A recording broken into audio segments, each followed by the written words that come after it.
person dan qabilah ya yang memusuhi negara Islam di Madinah ya.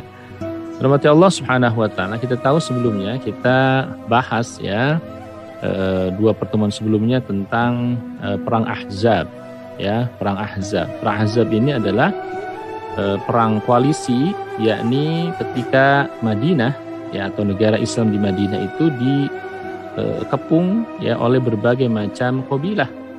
Ada dari suku Quraisy ya, tentu, lalu kemudian ada dari suku Ghatafan, dan juga tidak kalah penting yang menjadi sponsor diantaranya adalah orang-orang Yahudi yang telah terusir di Khaybar. Ya. Berikutnya juga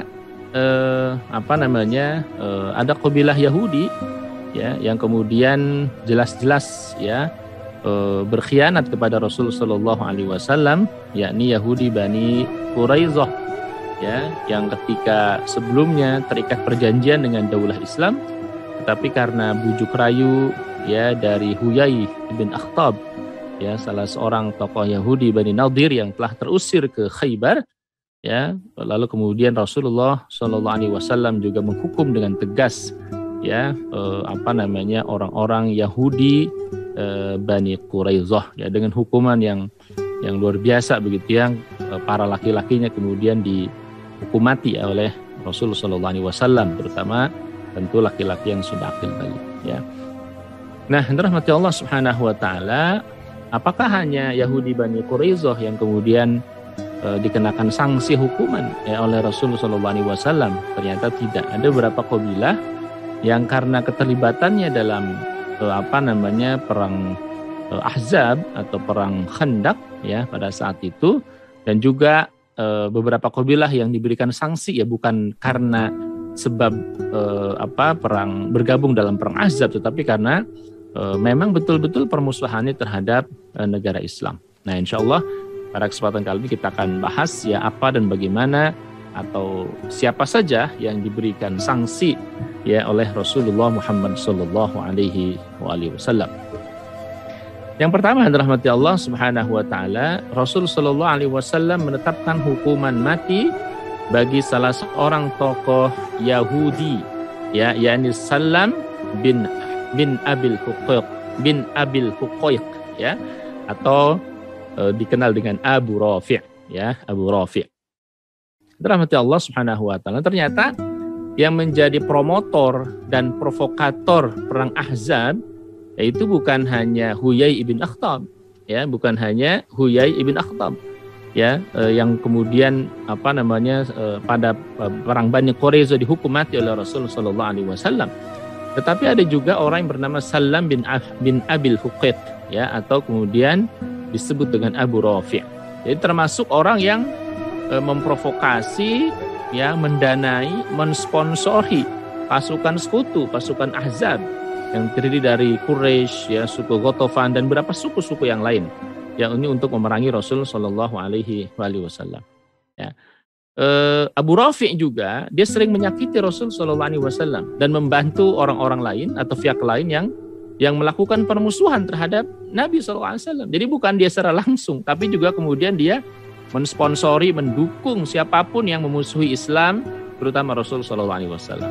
Ya, dia juga yang membantu Bani Ghatafan dan kaum Quraisy ya musyrikin ya dengan aliran dana yang besar untuk memusuhi Nabi sallallahu alaihi wasallam. Jadi permusuhannya jelas sekali.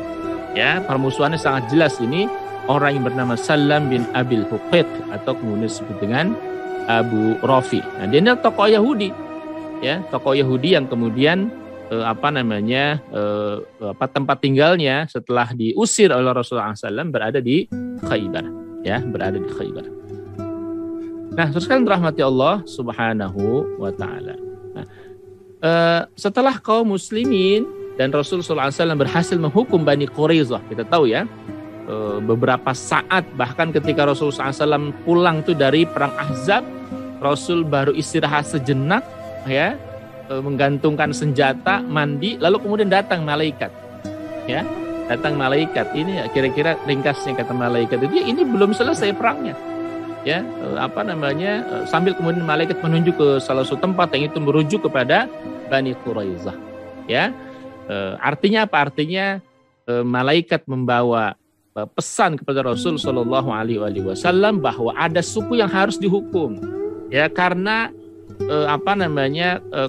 karena permusuhan terhadap Islam, ya, yakni apa? Bani Quraizah, karena dia membelot, ya, yang awalnya terikat perjanjian dengan Nabi Shallallahu Alaihi Wasallam, lalu kemudian bergabung dengan pasukan Ahzab, ya, dia berkhianat kepada Rasul Shallallahu Alaihi Wasallam. Maka kemudian Bani Quraizah dihukum, ya, oleh Rasul SAW, yakni dengan hukuman mati bagi laki-laki dewasanya. Nah, adapun suku Khazraj, yakni sekutu Bani Nadir, ya, ini kalau kemudian saya sampaikan kan sebelumnya bahwa sekutunya Bani Quraizah itu adalah suku Aus. Jadi di Madinah itu kan ada dua suku besar, suku Aus dan suku Khazraj.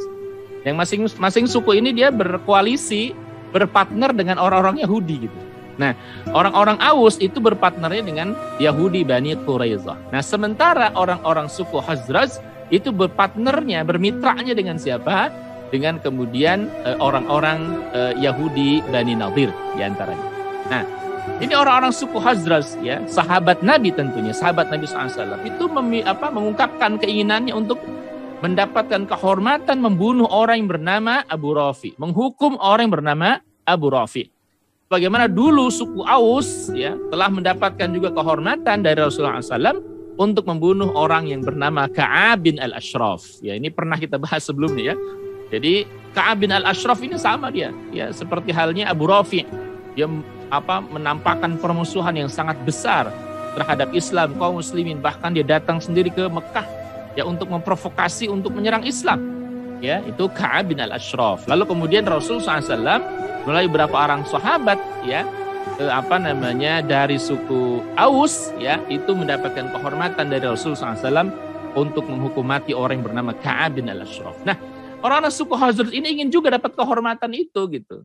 Ya, jadi luar biasa ini kalau kita lihat, ya, bagaimana orang-orang suku Aus Khazraj dari kalangan sahabat Nabi SAW tentunya itu berlomba-lomba, ya, untuk apa? Untuk berlomba-lomba mendapatkan kemuliaan di sisi Allah Subhanahu wa taala, gitu. Nah, dua suku ini telah dijadikan Allah Azza wa Jal sebagai dua suku yang terus-menerus berlomba dalam kebaikan. Jadi ketika dulu orang-orang Aus dapat kehormatan untuk menghukum mati Ka'ab bin al-Ashraf, tokoh Yahudi juga pada saat itu, maka orang-orang Khazraj punya keinginan, ya Rasulullah, ya, sebagaimana engkau telah memberikan penghormatan kepada suku Aus untuk membunuh Ka'ab bin al-Ashraf, maka berikan pula kehormatan itu kepada kami suku Khazraj untuk dapat membunuh orang yang bernama, ya, Abu Rafi', ya, Salam bin Abil Huqaiq, ya. Mendengar permintaan orang-orang dari suku Khazraj, maka Rasulullah SAW memberikan izin, ya, kepada suku Khazraj untuk membunuh orang yang bernama Abu Rafi'. Abu Rafi'. Di mana Abu Rafi' ini berada? Abu Rafi' ini berada di sebuah tempat yang bernama Khaybar. Nah, nanti fase berikutnya kita akan jelaskan bagaimana kemudian perang Khaybar ketika Rasulullah SAW menaklukkan Yahudi yang ada di Khaybar pada saat itu. Kita tahu, ya, Khaybar ini salah tempat pelarian. Jadi salah satu tempat ketika orang-orang Yahudi diusir oleh Rasul dari Madinah, maka tempat mereka diantaranya selain ke wilayah Syam adalah ke wilayah Khaybar. Rahmati Allah Subhanahu wa taala. Setelah mendapatkan izin dari Rasul sallallahu alaihi wasallam, maka berangkatlah 5 orang dari suku Khazraj. Nah, jadi tidak banyak-banyak, ya. Hanya 5 orang saja yang berangkat kemudian menuju Khaybar. Ya, misinya hanya satu, yakni menghukum mati, membunuh orang yang bernama Abu Rafi' atau Salam bin Abil Huqaiq, ya. Siapa di antara mereka? Di antara mereka yang pertama Abdullah bin Atiq, yang kedua Mas'ud bin Sinan, yang ketiga Abdullah bin Unais, yang keempat Abu Qatadah Al-Harith, yang kelima adalah Khuza'ah bin Aswad. Dan Rasul sallallahu alaihi wasallam menetapkan Abdullah bin Atiq sebagai pemimpin pasukan kecilnya. Hanya simpel, ya, ini pasukan khusus sebenarnya. Kenapa? Karena hanya berjumlah 5 orang saja. Dan tugasnya memang individual, hanya untuk menghukum mati 1 orang. Tidak seluruh Bani Khaybar, tidak. Hanya 1 orang, yakni Abu Rafi'. Ya. Sekaligus Rasul SAW berpesan agar hanya membunuh Abu Rafi' saja. Karena apa? Karena dia yang punya masalah.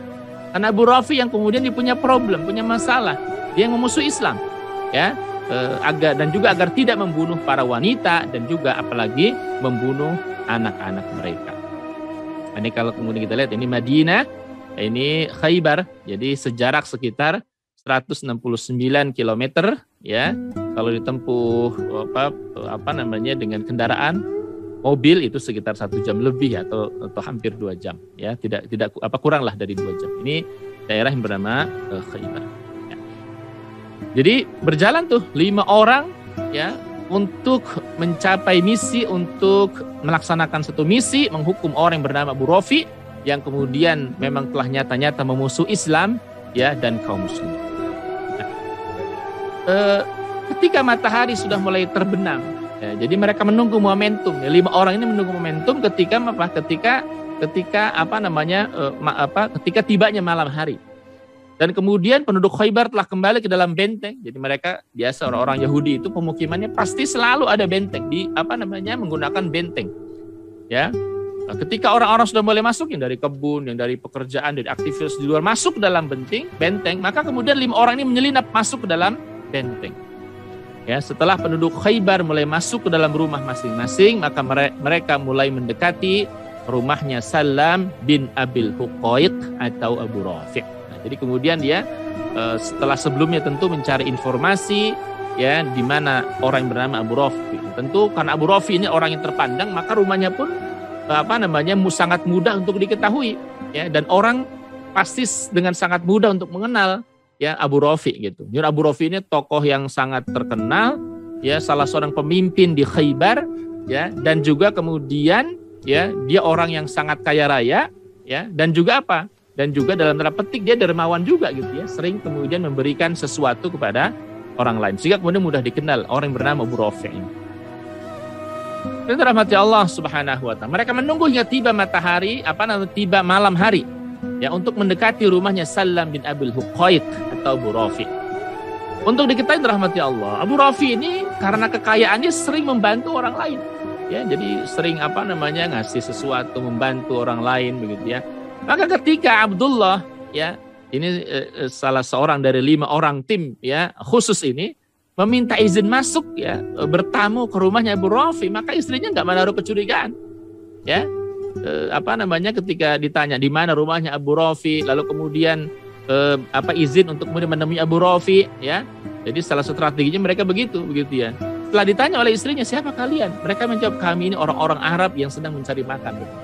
Ya, kami ini musafir, orang Arab yang sedang mencari makan. Tujuannya adalah membunuh Abu Rafi'. Kemudian istrinya tanpa ada kecurigaan itu mempersilahkan mereka masuk, gitu. Mempersilahkan mereka masuk ke dalam rumahnya Abu Rafi'. Nah, ketika mereka masuk, maka semua pintu ditutup agar aksi mereka berjalan dengan aman, ya, agar tidak terdengar, agar kemudian penghuni rumah tidak keluar dan seterusnya. Kemudian mereka pergi menuju salah satu kamar yang diduga itu kamarnya Abu Rafi', ya, dengan menghunus pedang, ya, masuk ke rumahnya, masuk ke kamarnya Abu Rafi'.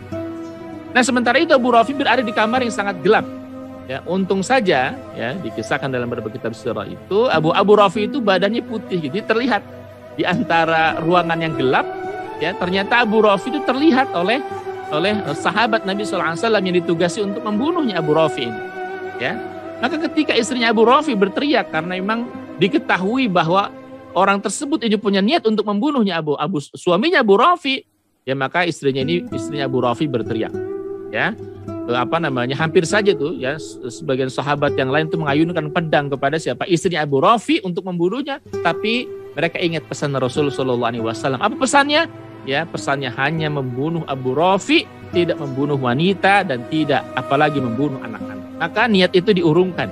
Awalnya ingin membunuh istri Abu Rafi' karena dia teriak begitu, ya. Tapi kemudian niat itu diurungkan karena mengingat pesan dari Nabi Shallallahu Alaihi Wasallam. Sebagian yang lain kemudian langsung mengarahkan pedangnya kepada Sulaim bin Abul Huqaiq atau Abu Rafi', ya, diantaranya Abdullah bin Unais menusukkan pedang ke perutnya Abu Rafi' hingga tertembus dan tokoh Yahudi itu pun tewas.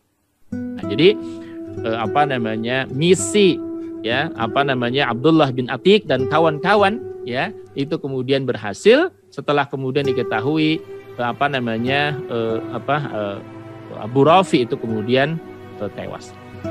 Nah, rahmati Allah Subhanahu wa taala. Setelah itu, kelima sahabat itu keluar rumahnya Abu Rafi.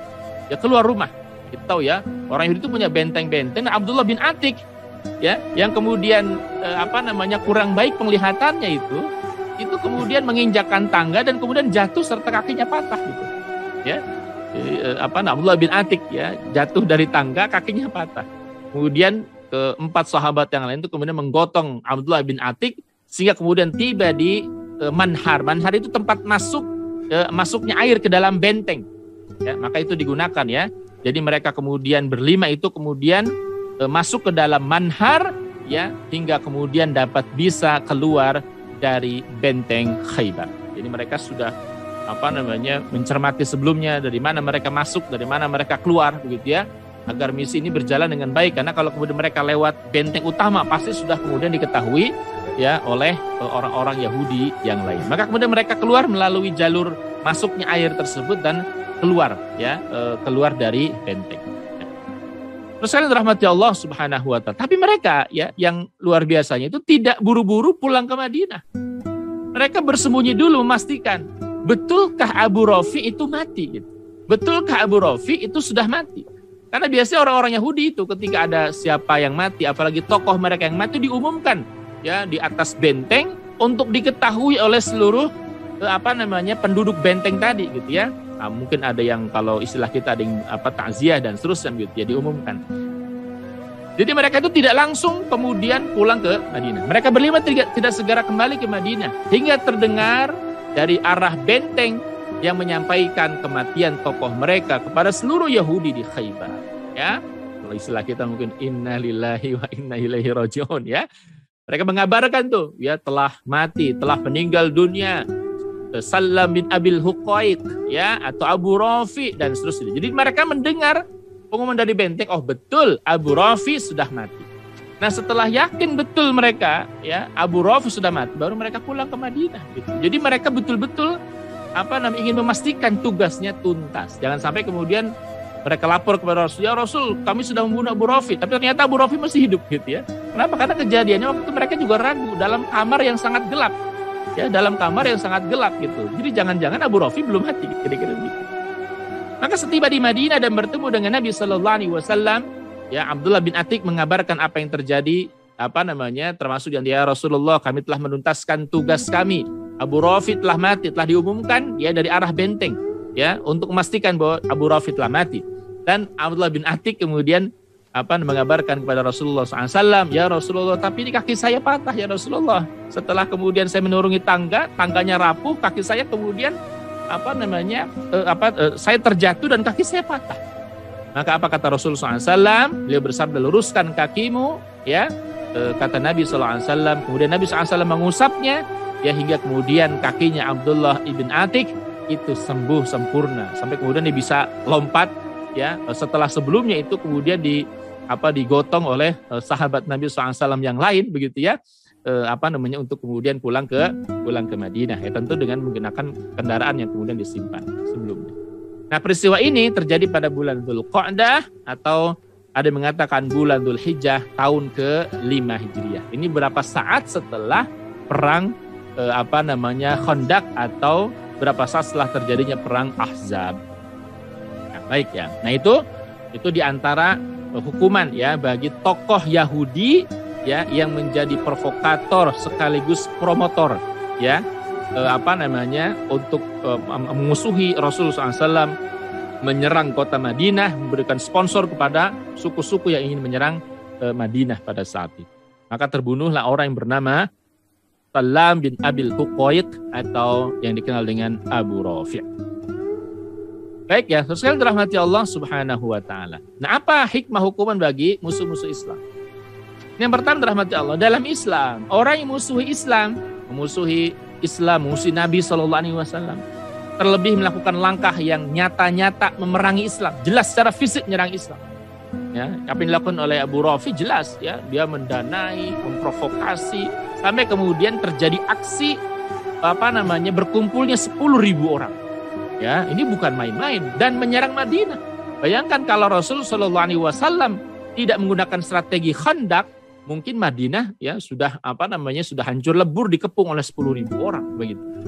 Nah, karena itulah kemudian orang yang melakukan hal seperti itu harus dikenakan sanksi yang tegas, hukuman mati gitu, hukuman mati. Ya tentu dalam hal ini harus atas sepengetahuan ya dari Amirul Mukminin. Dalam konteks ini kan Rasul Muhammad Sallallahu Alaihi Wasallam yang jadi kepala negara. Ya. Para sahabat pun tidak berani bergerak tanpa izin dari siapa? Izin dari Rasul Sallallahu Alaihi Wasallam. Yang kedua, sanksi tegas harus segera dilaksanakan. Jadi tidak boleh ditunda-tunda. Agar apa? Agar tidak berkembang ke arah yang jauh lebih buruk. Ya. Jadi kalau orang-orang jahat ya dibiarkan melakukan kejahatannya, maka dia terus akan melipat gandakan kejahatannya gitu.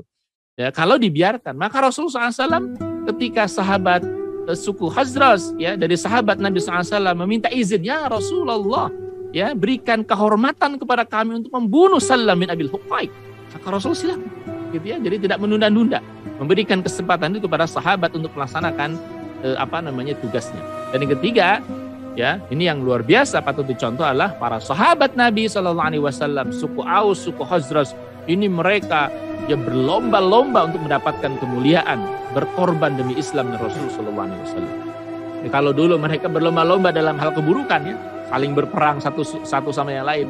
Ya, satu suku di backup oleh suku Khazraj misalnya, di backup sebelumnya oleh orang-orang Yahudi Bani Quraisyah.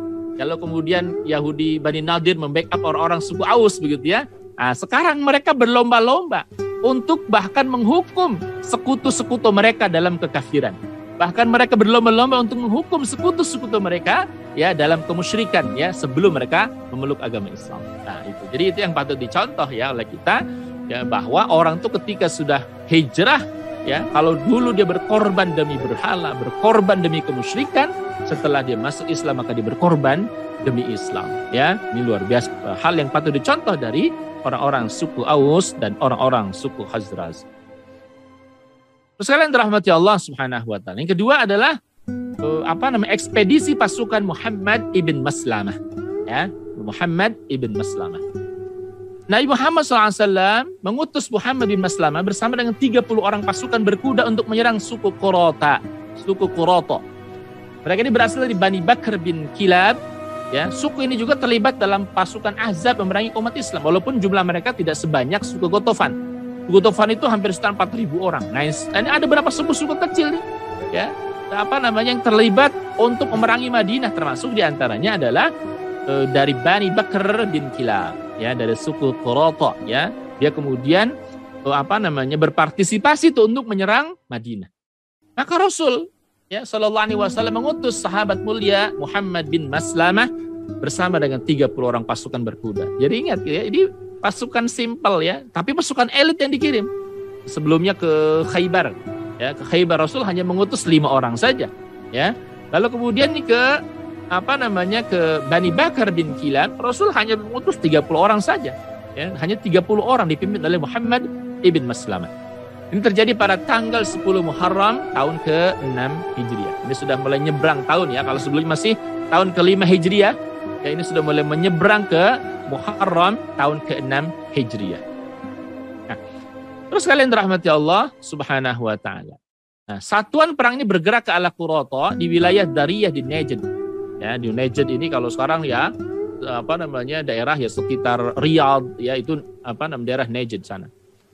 Jarak antara Dariyah dan Madinah bisa ditempuh sekitar selama 7 hari lamanya. Mereka pergi selama 10 hari dan tiba di perkampungan Bani Bakr ibn Kilab. Memang jauh sekali daerahnya. Saat satuan perang kaum muslim ini menyerbu tempat itu, mereka sudah melarikan diri dan meninggalkan banyak harta. Jadi mereka sudah mengendu sebelumnya bahwa umat Islam akan menghukum siapapun suku yang bergabung dengan pasukan Ahzab. Ya, maka sebelum tiba pasukan kaum muslimin, mereka sudah lari meninggalkan kampung-kampung mereka. Ya, karena itulah kemudian mereka meninggalkan harta-harta mereka, binatang ternak, 100 ekor unta, 3.000 ekor domba, itu ditinggalkan. Ini menjadi bagian dari harta rampasan perang. Ya, mereka kabur, mereka lari, ya, dan kemudian umat Islam kaum muslimin membawa sekitar 100 ekor unta dan 3.000 ekor domba. Ya, dibawa kembali ke Madinah.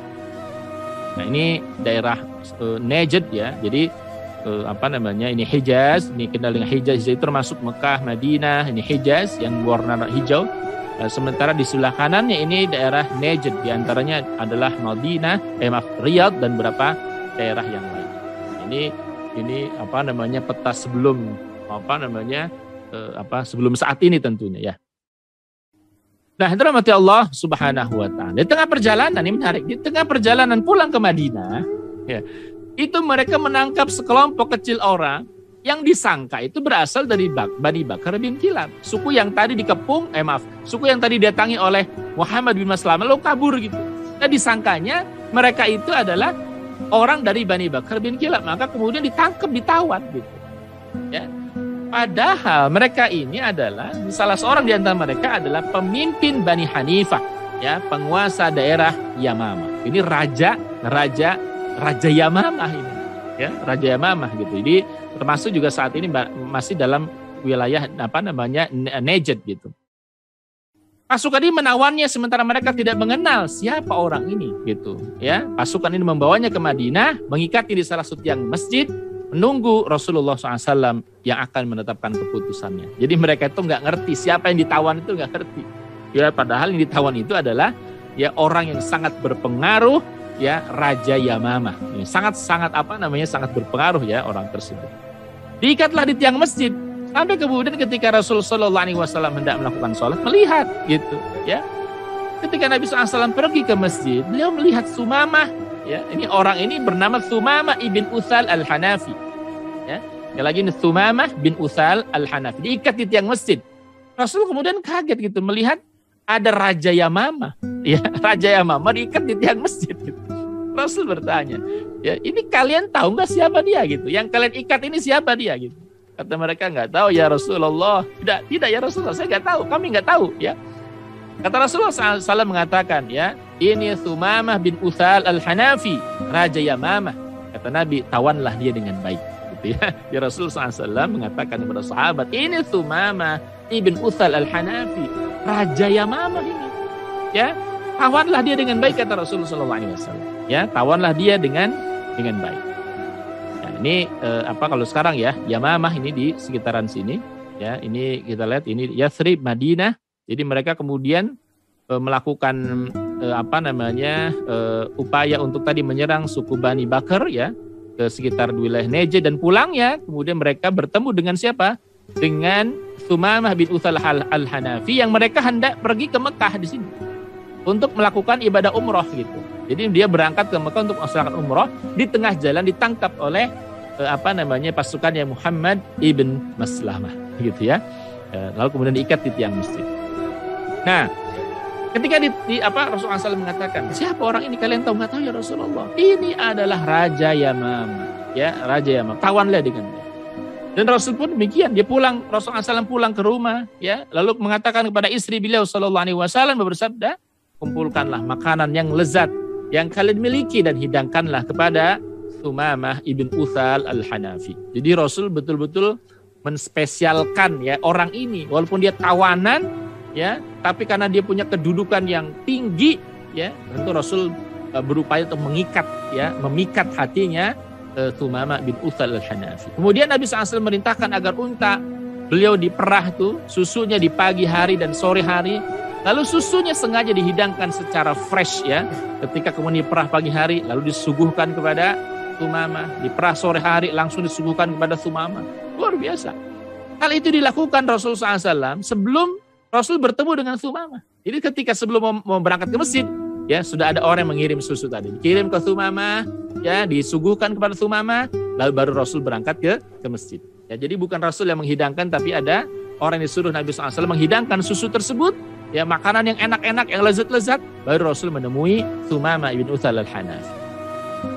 Nah, rahmati Allah Subhanahu wa taala. Ya, dalam sebuah hadis dikatakan, fa kharaja ilaihin nabiyyu sallallahu alaihi wasallam faqala, ya, Rasulullah SAW keluar rumah, ya, lalu kemudian Rasulullah SAW menemui ya Sumamah ibn Utsal al-Hanafi, ya, faqala ma indaka ya Sumamah, ya, apa yang ada pada dirimu ya Sumamah, apa yang kau miliki ya Sumamah, maksudnya apa, bagaimana kondisimu gitu, sekarang kondisimu seperti apa setelah Rasul memberikan kepada Thumamah itu apa? Susu.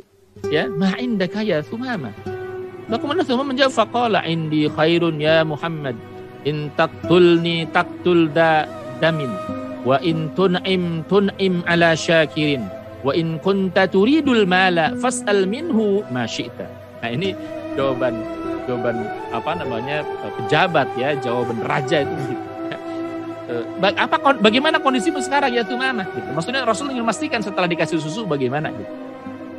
Thumamah menjawab, ya, khairun ya Muhammad, indi khairun ya Muhammad. Ya, kondisiku baik-baik aja ya Muhammad.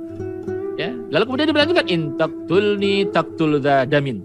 Tapi kalau engkau membunuh aku, nah ingat pernyataan pertama kata Thumamah bin Utsal al-Hanafi, ya, jika engkau membunuhnya, maksud membunuhku kata Thumamah, taqtul damin, maka engkau membunuh orang yang memiliki darah. Maksudnya apa? Ya harus dibalas gitu. Ya, maksudnya Thumamah ingin menegaskan kalau engkau membunuh aku, maka sukuku pasti akan marah. Kira-kira begitu. Karena aku adalah orang yang punya darah. Darahnya terhormat gitu. Wa in tun'im ala syakirin. Dan jika engkau memberi sesuatu, berbuat baik, ya, memperlakukan dia dengan baik, ya, maka dikatakan tun'im ala syakirin, maka engkau memberi kepada orang yang pandai bersyukur. Yani siapa? Thumamah. Gitu. Jadi kalau engkau membunuh, maka engkau membunuh orang yang punya darah. Karena apa? Karena aku orang yang terhormat, kedudukan keterhormat, pasti sukuku pun akan marah kalau aku sampai dibunuh, kata Thumamah bin Utsal al-Hanafi. Tapi kalau engkau berbuat baik, maka engkau berbuat baik pada orang yang bisa bersyukur, bisa berterima kasih gitu. Wa in tun'im ala syakirin. Kalau engkau memberi sesuatu, berbuat baik, maka engkau memberi kepada orang yang pandai bersyukur. Wa in kunta turidul mala fas'al minhu ma syi'ta. Nah, kata kemudian Thumamah, tapi kalau engkau menginginkan harta, maka mintalah, niscaya aku akan beri apa saja yang kau inginkan. Wah, ini karena raja ini ya. Wa in kunta turidul mal, kalau engkau mau harta, ya, fas'al minhu, ya, maka minta aja, ma syi'ta, apa yang engkau mau, maka aku akan beri, kata Thumamah ibn Utsal al-Hanafi. Dalam hati Allah Subhanahu wa taala. Ya, Nabi SAW setelah Thumamah menjawab demikian, tidak langsung merespon bagaimana, kemudian Rasul membiarkan dalam keadaan demikian sampai 2 hari. Dibiarkan. Tapi terus setiap pagi dikasih makan enak, sorenya begitu terus-menerus dikasih susu segar. Ya, makanan dan minuman lezat selalu disuguhkan kepada Thumamah. Susu unta setiap tetap diperah untuknya pagi dan sore hari. Ya, luar biasa. Kemudian setelah 2 hari berlangsung, Rasul datang lagi. Ya, bertanya kepada Thumamah, ma indaka ya Thumamah, sekarang apa yang engkau miliki ya Thumamah? Maksudnya bagaimana keadaanmu ya Thumamah? Lalu Thumamah menjawab, ya, aku hanya mempunyai apa yang aku katakan sebelumnya. Ya, nah, tapi kemudian ini pernyataan Thumamah udah beda. Kalau tadi kan sebelumnya apa? Kalau engkau membunuhku, engkau membunuh orang yang punya darah. Kalau engkau berbuat baik, maka engkau berbuat baik kepada orang yang pandai berterima kasih. Kalau engkau minta sesuatu, pasti akan aku beri. Itu kata Thumamah. Nah, sekarang tuh jawabannya beda gitu. Sudah mulai menurun tuh. Nah, yang berbeda apa? Yang berbeda adalah Thumamah mengedepankan kalau kamu memberi maaf, maka kamu memberi maaf kepada orang yang berterima kasih. Nah, gitu. Jadi beda. Kalau kan sebelumnya, kalau engkau bunuh saya, engkau membunuh orang yang punya darah. Kalau engkau memberikan kebaikan, aku akan berikan yang jauh lebih baik. Ya, maka engkau berterima kasih kepada orang yang pandai berterima kasih. Ya, tapi kalau engkau meminta sesuatu, aku akan kasih. Nah, jawaban yang kedua setelah 2 hari berturut-turut diberikan susu segar, diberikan makanan yang lezat oleh Rasul Shallallahu Alaihi Wasallam, jawabannya ketika ditanya Rasul, ma indaka ya Thumamah, bagaimana sekarang kondisimu? Apa yang kau miliki sekarang ya Thumamah? Thumamah menjawab apa? Ya, kalau kamu memberi maaf, maka kamu memberi maaf kepada orang yang tahu berterima kasih. Ya, jadi awal dikedepankan apa? Kalau engkau membunuhku. Sekarang dikedepankan apa? Kalau engkau memberi maaf. Jadi artinya Thumamah itu berharap Rasul memberikan maaf kepada Thumamah bin Utsal al-Hanafi. Kalau sebelumnya, waduh, ini dibunuh kayaknya saya ini. Dibunuh, maka kemudian jawabannya ya kalau engkau membunuhku, engkau membunuh orang yang punya darah. Nah, jadi jawaban pertama kata Thumamah bin Utsal al-Hanafi, jika kau memberi maaf, maka kau beri maaf kepada orang yang tahu berterima kasih. Kalau kamu membunuh, maka kamu membunuh pemilik darah. Jika kau punya harta, maka mintalah, niscaya kami akan beri berapapun yang kau mau.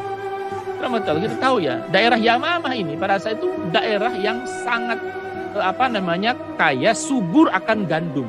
Jadi penghasil gandum terbesar di wilayah Najd, ya termasuk di wilayah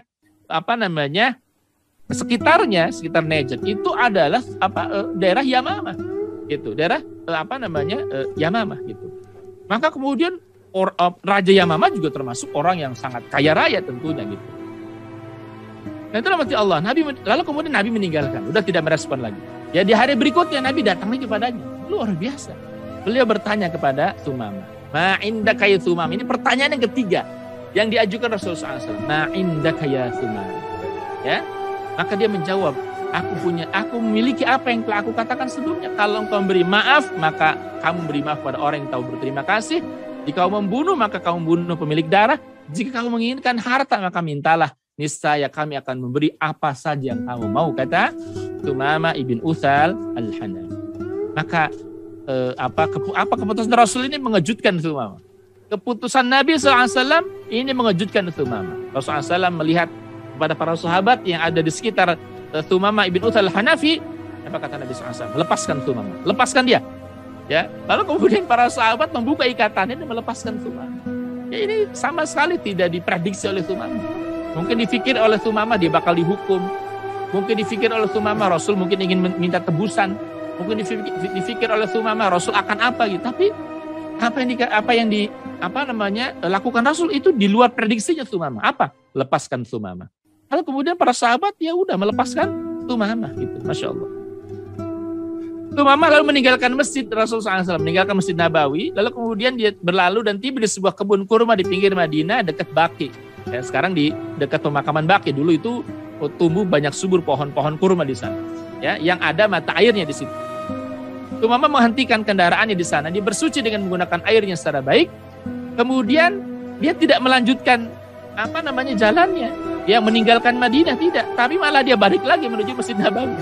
Ya. Dia balik lagi tuh menuju Masjid Nabawi yang awalnya kemudian dilepas oleh Rasul, ya mungkin kembali ke tempatnya atau melanjutkan perjalanan menuju Mekah. Ya, karena kan awal tujuan dia niat keluar dari kampungnya, dari Yamamah itu kemudian untuk umroh gitu.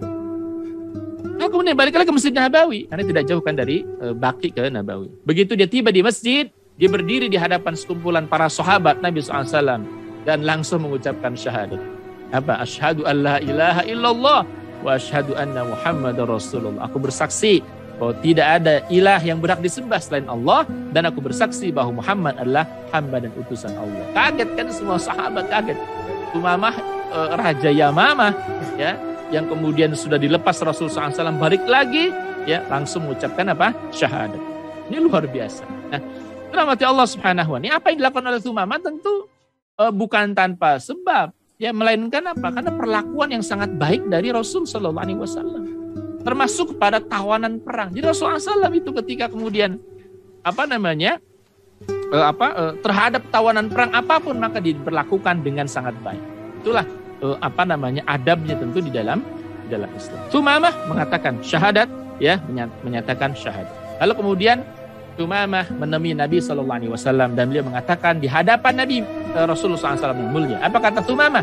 Wallahi ya Muhammad, makana 'alal ardi wajhun abghadu ilayya min wajhika faqad asbaha wajhuka habbal wujuh ilayya. Ya. Wallahi demi Allah ya Muhammad. Ya. Kalau dulu katanya, ya tidak ada wajah di atas muka bumi yang lebih aku benci selain wajahmu. Namun sekarang wajahmu menjadi wajah yang paling aku cintai daripada yang lain. Wallahi ma kana 'alal ardi wajhun abghadu ilayya min wajhika faqad asbaha wajhuka habbal wujuh ilayya. Sekarang nih, dulu wajah yang paling aku benci itu wajahmu ya Muhammad. Maka sekarang wajah yang sangat aku cintai, wajah yang sangat aku cintai adalah wajahmu, kata Thumamah ibn Utsal al-Hanafi. Karena Thumamah udah mendengar sebelumnya ya, bahwa Nabi Muhammad SAW ini mengantarkan surat, mengajak orang masuk Islam, itu Thumamah nggak suka gitu.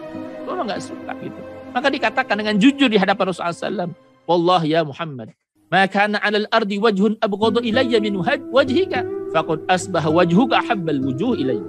Dulu wajah yang paling aku benci adalah wajahmu ya Muhammad, tapi sekarang wajah yang paling aku cintai adalah wajahmu ya Muhammad. Masya Allah. Lalu kemudian mengatakan yang kedua, Wallah ya Muhammad, ma kana min dinin abghadu ilayya min dinik fa asbaha dinuka habbad din ilayya. Kalau dulu agama yang paling aku benci adalah agamamu, fa asbaha dinuka habbad din ilayya. Tapi sekarang agama yang sangat aku cintai, aku sukai adalah agamamu. Kalau kita ketahui kan Thumamah diikatnya di mana? Diikatnya di masjid. Jadi perlakukan dengan sangat baik. Dia melihat karakter adabnya para sahabat dalam masjid seperti apa. Dia melihat juga, merasakan langsung bahkan bagaimana mereka memperlakukan Thumamah dengan sangat baik. Maka dia mengatakan, maka min dinin abghadu ilayya min dinik, fa asbaha dinuka habbad din ilayya. Ya, dulu agama yang paling aku benci agamamu ya Muhammad. Sekarang agama yang paling aku cintai adalah agamamu. Wallahi ya Muhammad, maka min baladin abghadu ilayya min baladik, fa asbaha baladuka ahabbal biladi ilayya. Dulu ya Muhammad, tidak ada negeri yang paling aku benci selain negerimu ini. Tapi sekarang ya, tidak ada negeri yang paling aku cintai selain negerimu. Kata Thumamah ibn Utsal al-Hanafi. Jadi langsung diucapkan oleh Thumamah ibn Utsal al-Hanafi. Jadi berubah 180 derajat Thumamah hanya dalam hitungan hari saja. Ya, hanya dalam kurang dari 1 pekan itu Thumamah, cara berpikirnya, cara pandang tentang Islam itu berubah 180 derajat setelah diperlakukan dengan sangat baik oleh Rasulullah Muhammad SAW dan juga para sahabat Nabi Muhammad SAW. Kemudian Thumamah menambahkan, dulu ya Rasulullah, aku pernah membunuh beberapa orang sahabat dari sahabat-sahabatku. Apa yang harus aku pikul karenanya? Saya harus melakukan apa? Maka Nabi SAW menjawab, tidak ada dosa atasmu ya Thumamah, karena Islam telah menghapus apa yang sebelumnya. Ya. Maka wajah Thumamah betul-betul berbinar. Ya. Maka dia berkata, demi Allah, aku akan melakukan terhadap orang-orang musyrik sesuatu yang jauh lebih berat daripada yang telah aku lakukan terhadap sahabat-sahabatmu. Jadi karena ingin membalas nih dosa, dia dulu pernah membunuh orang Islam, membunuh sahabat Nabi SAW. Maka dia bersumpah kepada Nabi SAW, ya Muhammad, demi Allah, ya Rasulullah, demi Allah, aku akan melakukan terhadap orang-orang musyrik, ya tentu yang memusuhi Islam, musuh Nabi SAW, sesuatu yang jauh lebih berat daripada apa yang telah aku lakukan terhadap sahabat-sahabatmu.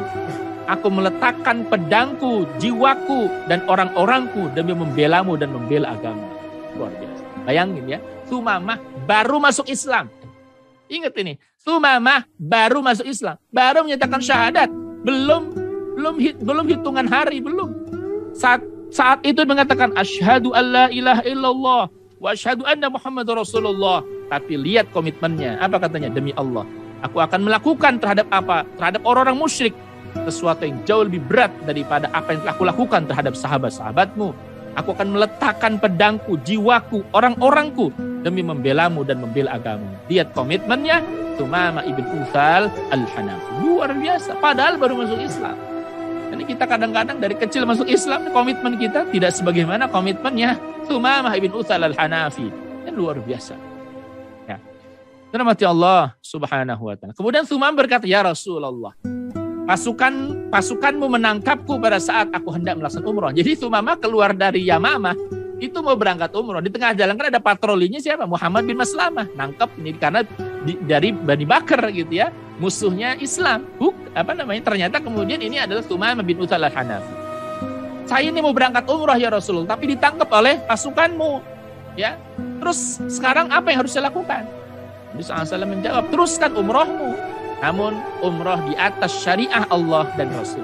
Kalau dulu kan orang-orang umroh itu atas syariah apa? Atas syariah kemusyrikan. Ya, berkorbannya buat berhala, talbiyahnya juga keliru, salah. Pokoknya kemusyrikan. Sekarang silahkan teruskan umrohmu, tapi umroh di atas syariah ajaran agama Islam, syariahnya Allah dan Rasul. Lalu Nabi SAW mengajari Thumamah tata cara umroh sesuai dengan syariah, gitu ya. Jadi ada manasik ya sebelum Thumamah berangkat ke Mekah, diajari dulu manasik umrohnya ya oleh Rasul sallallahu alaihi wasallam. Lalu Thumamah melanjutkan langkahnya, melaksanakan niatnya. Ketika tiba di Mekah gitu, ya, maka dia berdiri mengangkat suara dengan lantang. Biasa kalau kemudian sudah masuk ke Mekah, ya, karena diajarkan Rasulullah SAW kan ihram. Lalu kemudian ketika hendak masuk ke Mekah, maka diucapkan labbaik Allahumma labbaik.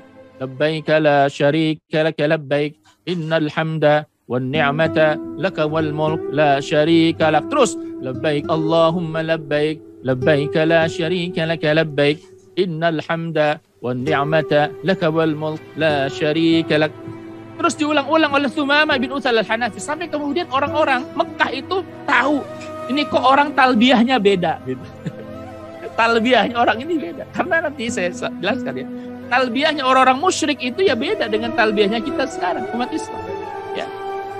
Maka kemudian rahmat Allah Subhanahu wa taala, orang-orang Quraisy mendengar suara talbiyah yang tidak biasa. Maka mereka berhamburan keluar penuh kemarahan. Ini siapa ini? Orang talbiyahnya kok beda dengan talbiyah kita? Maka pedang-pedang mereka ditarik dari sarungnya. Mereka menuju sumber suara untuk membungkam siapa pemilik suara tadi, siapa yang mengatakan talbiyah yang beda tadi, yang telah menimbulkan keresahan penduduk Madinah. Maka Thumamah bertalbiyah, ya, Thumamah bertalbiyah dengan talbiyah yang dicontohkan Rasulullah SAW.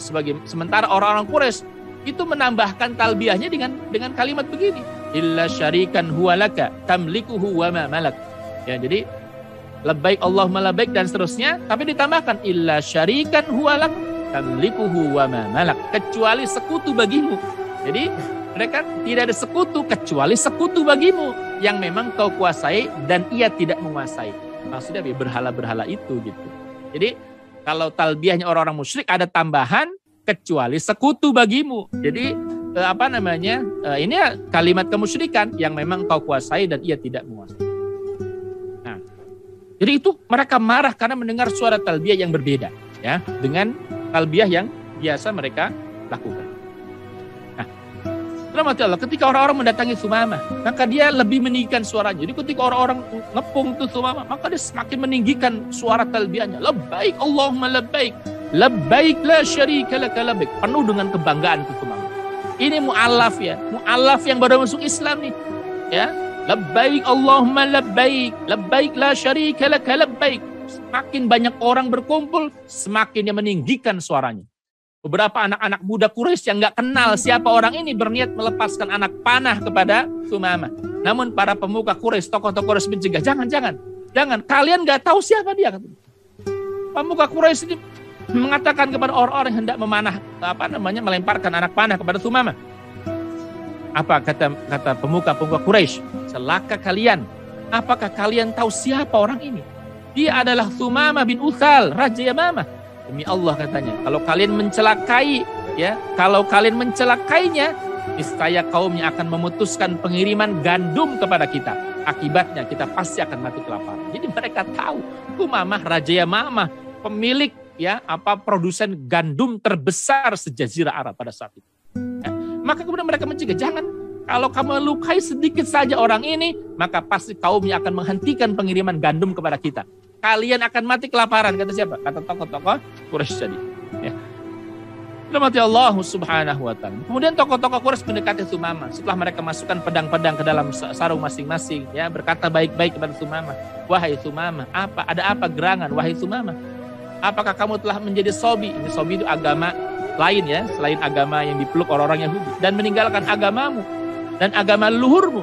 Ya, maka Thumamah menjawab, aku tidak menjadi sobi, tetapi aku mengikuti agama terbaik, aku mengikuti Muhammad. Thumamah lalu menambahkan, aku bersumpah demi ilah, demi Allahnya Ka'bah ini, demi ilahnya Ka'bah ini. Setelah aku pulang ke Yamamah, tidak ada lagi pengiriman sebiji gandum pun atau sebagian dari hasil buminya sebelum kalian semuanya mengikuti Muhammad Sallallahu Alaihi Wasallam. Lihat lagi komitmennya, sumpahnya di hadapan orang-orang Quraisy apa? Aku bersumpah demi ilahnya Ka'bah ini, katanya. Karena itu kejadian di depan Ka'bah. Ya, ketika kemudian Thumamah talbiyah, ya, hendak melakukan tawaf pada saat itu, dicegah kan gitu, ditanya, ada apa denganmu ya Thumamah? Ya, apakah kamu telah mengikuti agama Sabi'in? Dan terus tidak, aku mengikuti agamanya Muhammad SAW. Thumamah menambahkan, aku bersumpah demi ilahnya Ka'bah ini, setelah aku pulang ke Yamamah nanti, tidak ada lagi pengiriman sebiji gandum pun atau sebagian dari hasil buminya sebelum kalian semuanya mengikuti agamanya Muhammad sallallahu alaihi wasallam. Itu membuat mereka ketakutan luar biasa. Thumamah bin Utsal melaksanakan umrah di hadapan orang-orang Quraisy seperti yang diperintahkan Nabi SAW. Setelah dia tiba di tengah kaumnya, dia pulang ke Yamamah, dia merintahkan agar menahan gandum agar tidak dikirimkan kepada Quraisy. Jangan kalian kirimkan gandum, jangan kalian jual gandum, ya. walaupun satu biji gandum kepada orang-orang Quraisy gitu. Dan mereka menaati karena dia Raja Yamamah, ya, pemuka pemimpin mereka. Mereka pun menaati dan mengikuti perintahnya. Mereka menahan hasil bumi mereka dari orang-orang Mekah, ya. Jadi gandum akhirnya tidak diangkut, ya, tidak kemudian diberikan kepada orang-orang Quraisy pada saat itu. Maka embargo yang ditetapkan oleh Thumamah atas Quraisy itu mulai berdampak terhadap mereka sedikit demi sedikit, ya, sampai kemudian harga makanan mulai melambung, kelaparan menyebar di kalangan masyarakat, kesulitan mendera mereka, sehingga mereka khawatir atas diri mereka dan anak-anak mereka akan mati kelaparan, ya. Ini karena pasokan gandumnya dihentikan oleh Thumamah. Rahmati Allah Subhanahu. Maka pada saat itu mereka menulis, ya, karena melihat kondisi masyarakat yang sudah mulai kelaparan, harga-harga melambung tinggi. Akhirnya kata mereka, oh ini problemnya di Thumamah gitu. Nah, kemudian kalau problem di Thumamah, maka orang yang harus kita lobby adalah Muhammad. Karena Thumamah itu bagaimana Muhammad, kata mereka. Maka Masya Allah, ya, Abu Sufyan, tokoh Mekah, itu rela merendahkan dirinya di hadapan Nabi SAW. Dia berangkat untuk menyampaikan pesan dari orang-orang Quraisy. Ya Abu Sufyan. Ya sebelumnya dia menjadi pemimpin untuk menyerang Madinah dalam perang Ahzab, Abu Sufyan.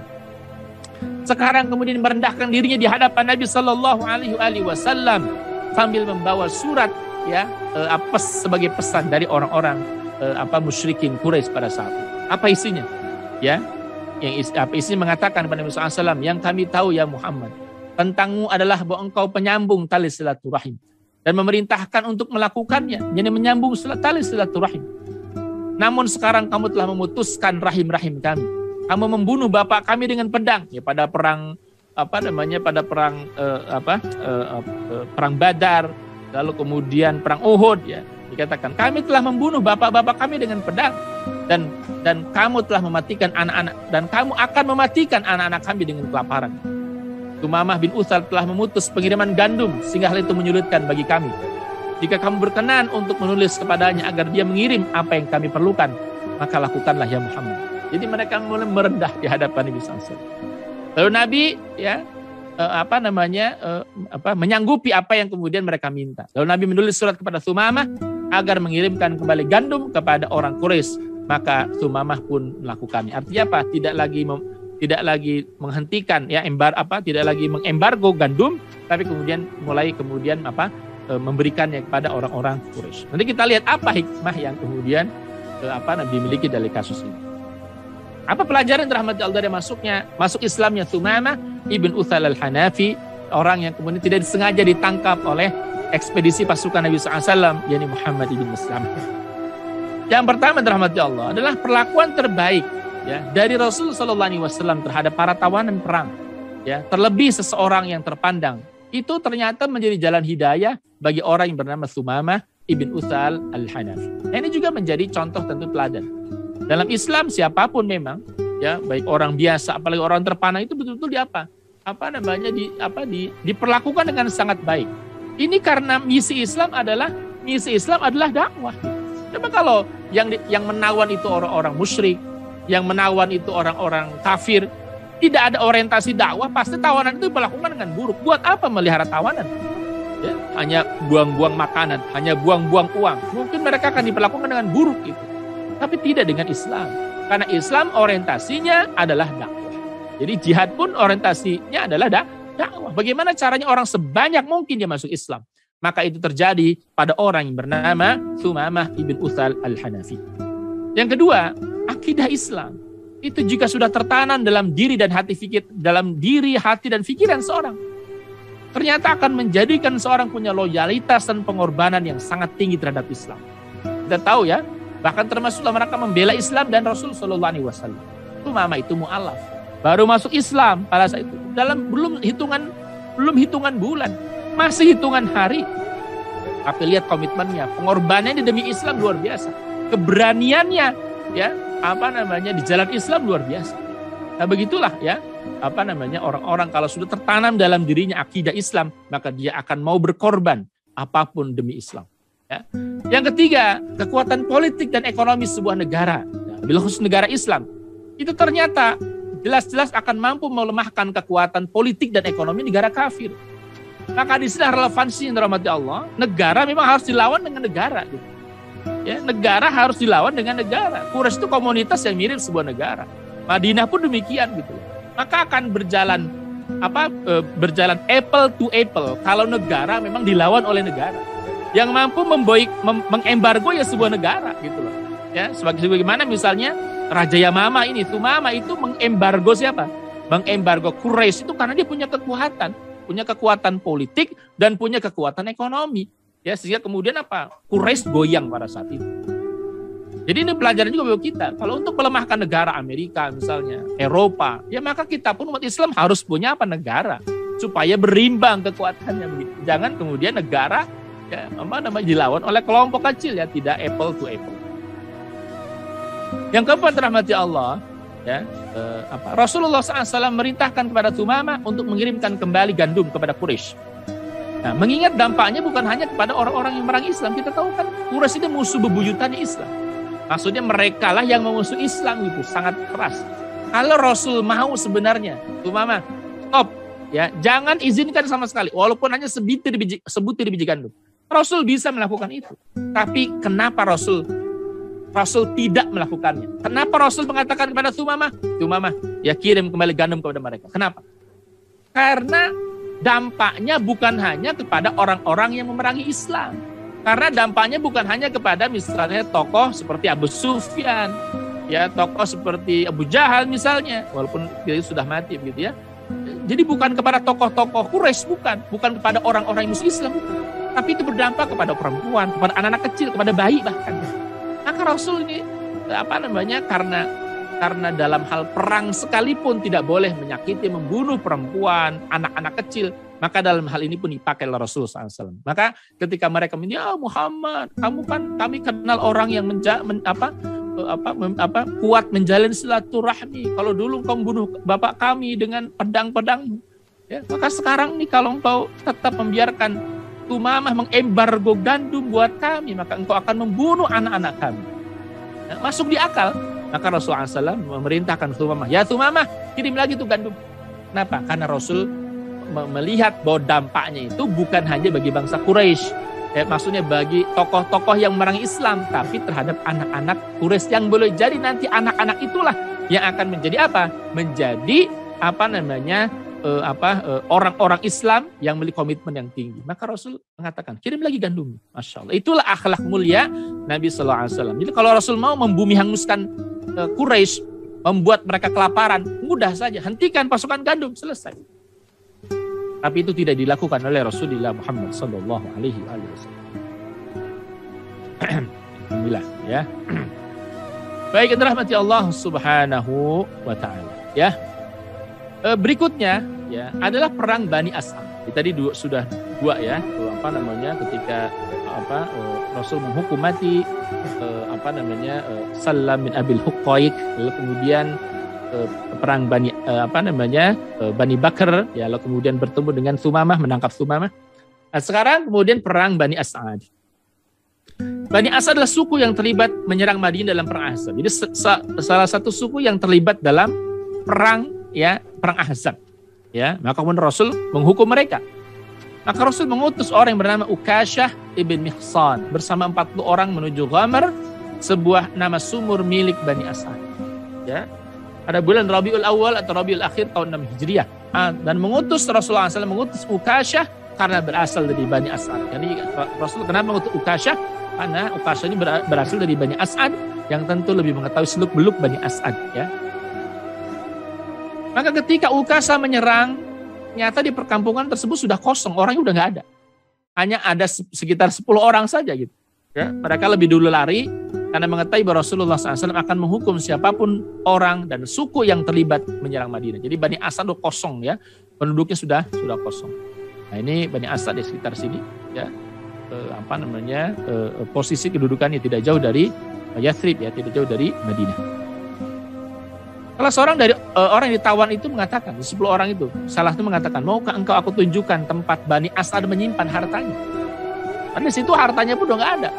Untanya sudah nggak ada, kambing-kambing udah nggak ada, gitu ya, orang-orangnya apalagi sudah nggak ada. Apa kata mereka? Syaratnya satu, bebaskan aku, bebaskan kami, kata mereka. Maka Ukasyah menyetujuinya. Ya, jadi orang ini menunjuki di mana orang-orang Bani As'ad menyimpan hewan ternaknya, kambingnya, dombanya, untanya, ya agar mereka tiba di sebuah lembah, agar mereka bisa menemukan itu. Akhirnya mereka tiba di sebuah lembah yang penuh dengan ratusan unta, kambing dan harta yang banyak tersimpan dalam tempat tersebut, yang kemudian dibawa ke Madinah sebagai harta rampasan perang tentunya. Berikutnya dirahmati Allah Subhanahu wa taala, perang Bani Lahyan. Ini berbeda halnya ya, Bani Lahyan ini tidak terlibat langsung perang, ya. Tidak terlibat langsung perang perang Ahzab, tidak.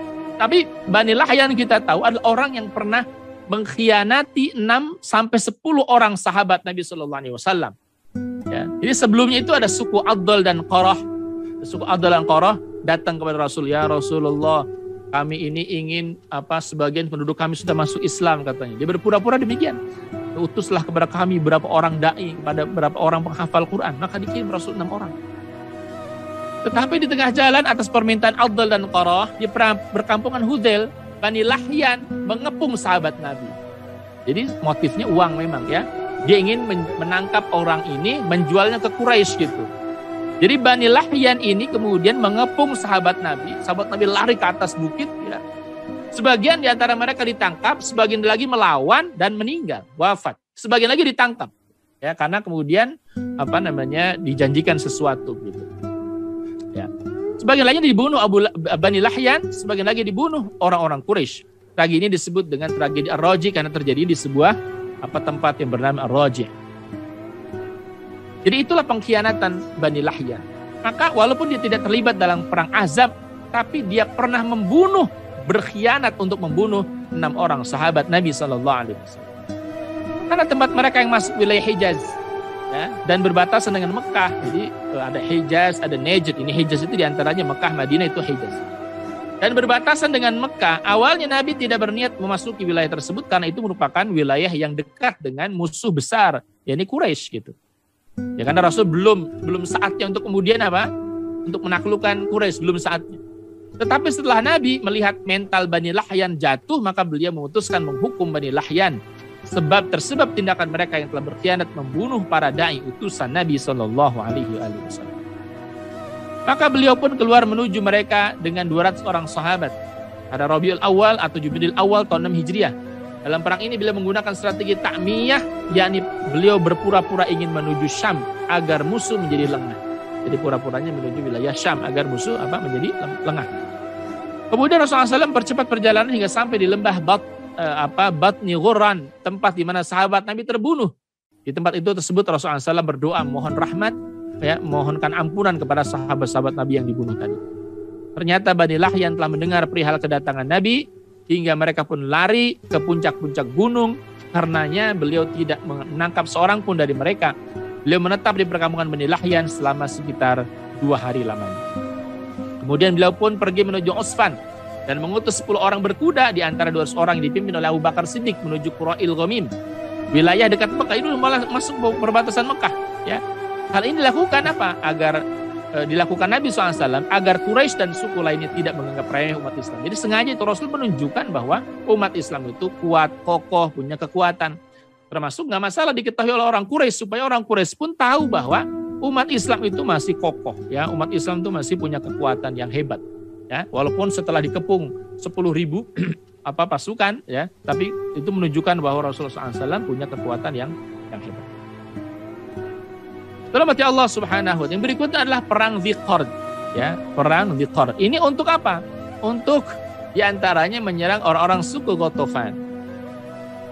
Perang ini dilakukan untuk menyerang suku Ghatafan. Jadi kita tahu suku Ghatafan ini suku yang berkontribusi besar karena mengirimkan pasukan tidak kurang dari 4.000 orang pada perang Ahzab. Ini suku yang besar. Seluruh pasukan kalau dikumpulkan ini 10.000 orang nih suku Ghatafan. Suku Ghatafan adalah suku yang mengirimkan pasukan cukup banyak untuk menyerang Madinah. Tidak lama setelah perang Ahzab, suku Ghatafan kembali menyerang Madinah. Dasar ya. Ini kita tahu suku Ghatafan ini orang yang nggak punya idealisme sebenarnya. Idealisme itu cuma uang gitu. Idealismenya cuma harta, idealisme cuma uang. Ya, beda motif dengan orang Quraisy, beda motif dengan orang Yahudi gitu. Orang-orang Ghatafan itu siapa yang bayar dia ikut, kira-kira begitu. Nah, adalah Uyainah bin Muhsin, pimpinan suku Ghatafan. mengutus anaknya Khuzarah. Jadi dia punya anak namanya Khuzarah, diutus anaknya untuk serang Madinah. Tapi tidak membawa kekuatan besar, cuma 200 orang. Ya ini mungkin untuk mengusik ya Nabi SAW aja, untuk mengusik kota Madinah saja. Karena dikirim cuma 200 orang.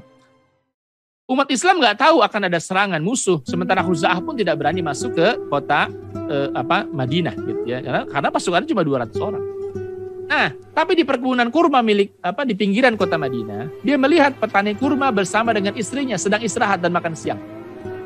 Ada petani yang kemudian lagi istirahat makan siang bersama istrinya. Di situ juga ada unta-unta, ada kuda, ada hewan peliharaan. Termasuk diantaranya hewan peliharaan Rasulullah SAW, untanya Rasul ada di situ.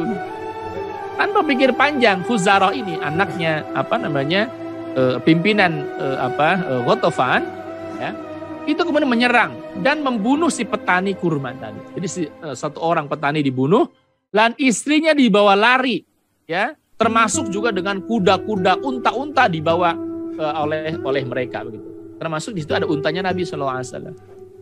Nah, ada petani lain yang kemudian melihat kejadian tersebut dan berteriak minta tolong. Di tengah jalan, ya, tolong, ada serangan, orang-orang suku Ghatafan menyerang kami, kata mereka. Di tengah jalan, si petani tersebut yang melihat kejadian itu bertemu dengan orang yang bernama Salamah bin Aqwa As-Sulami. Salamah sahabat Nabi yang luar biasa. Salamah bin Aqwa As-Sulami. Salamah adalah seorang sahabat Nabi yang larinya sangat cepat gitu. Kalau sekarang lari 100 meter gitu ya, dalam hitungan detik, mungkin Salamah ini jagonya. Salam jago. Kenapa? Karena Salam itu sering kali dalam beberapa kesempatan larinya Salamah mengalahkan larinya kuda. Nah, kalian tuh bisa bayangin ya, kalau orang tuh larinya udah bisa mengalahkan larinya kuda, itu bisa dibayangkan gimana larinya itu. Bisa dibayangkan bagian larinya orang ini, Salamah bin Al-Aqwa. Jadi setelah dia tahu, Salamah mengatakan, ada apa yang terjadi? Ada apa? Itu ada orang-orang Ghatafan menyerang, membunuh petani. Seorang petani membawa hewan ternak dan seterusnya. Ya, kemana dia larinya ke sana? Oke. Lalu kemudian Salamah itu mengatakan ya kepada si petani tadi, ya, baiklah kalau begitu sampaikan kepada Rasulullah bahwa aku akan mengejarnya dengan kedua kakiku.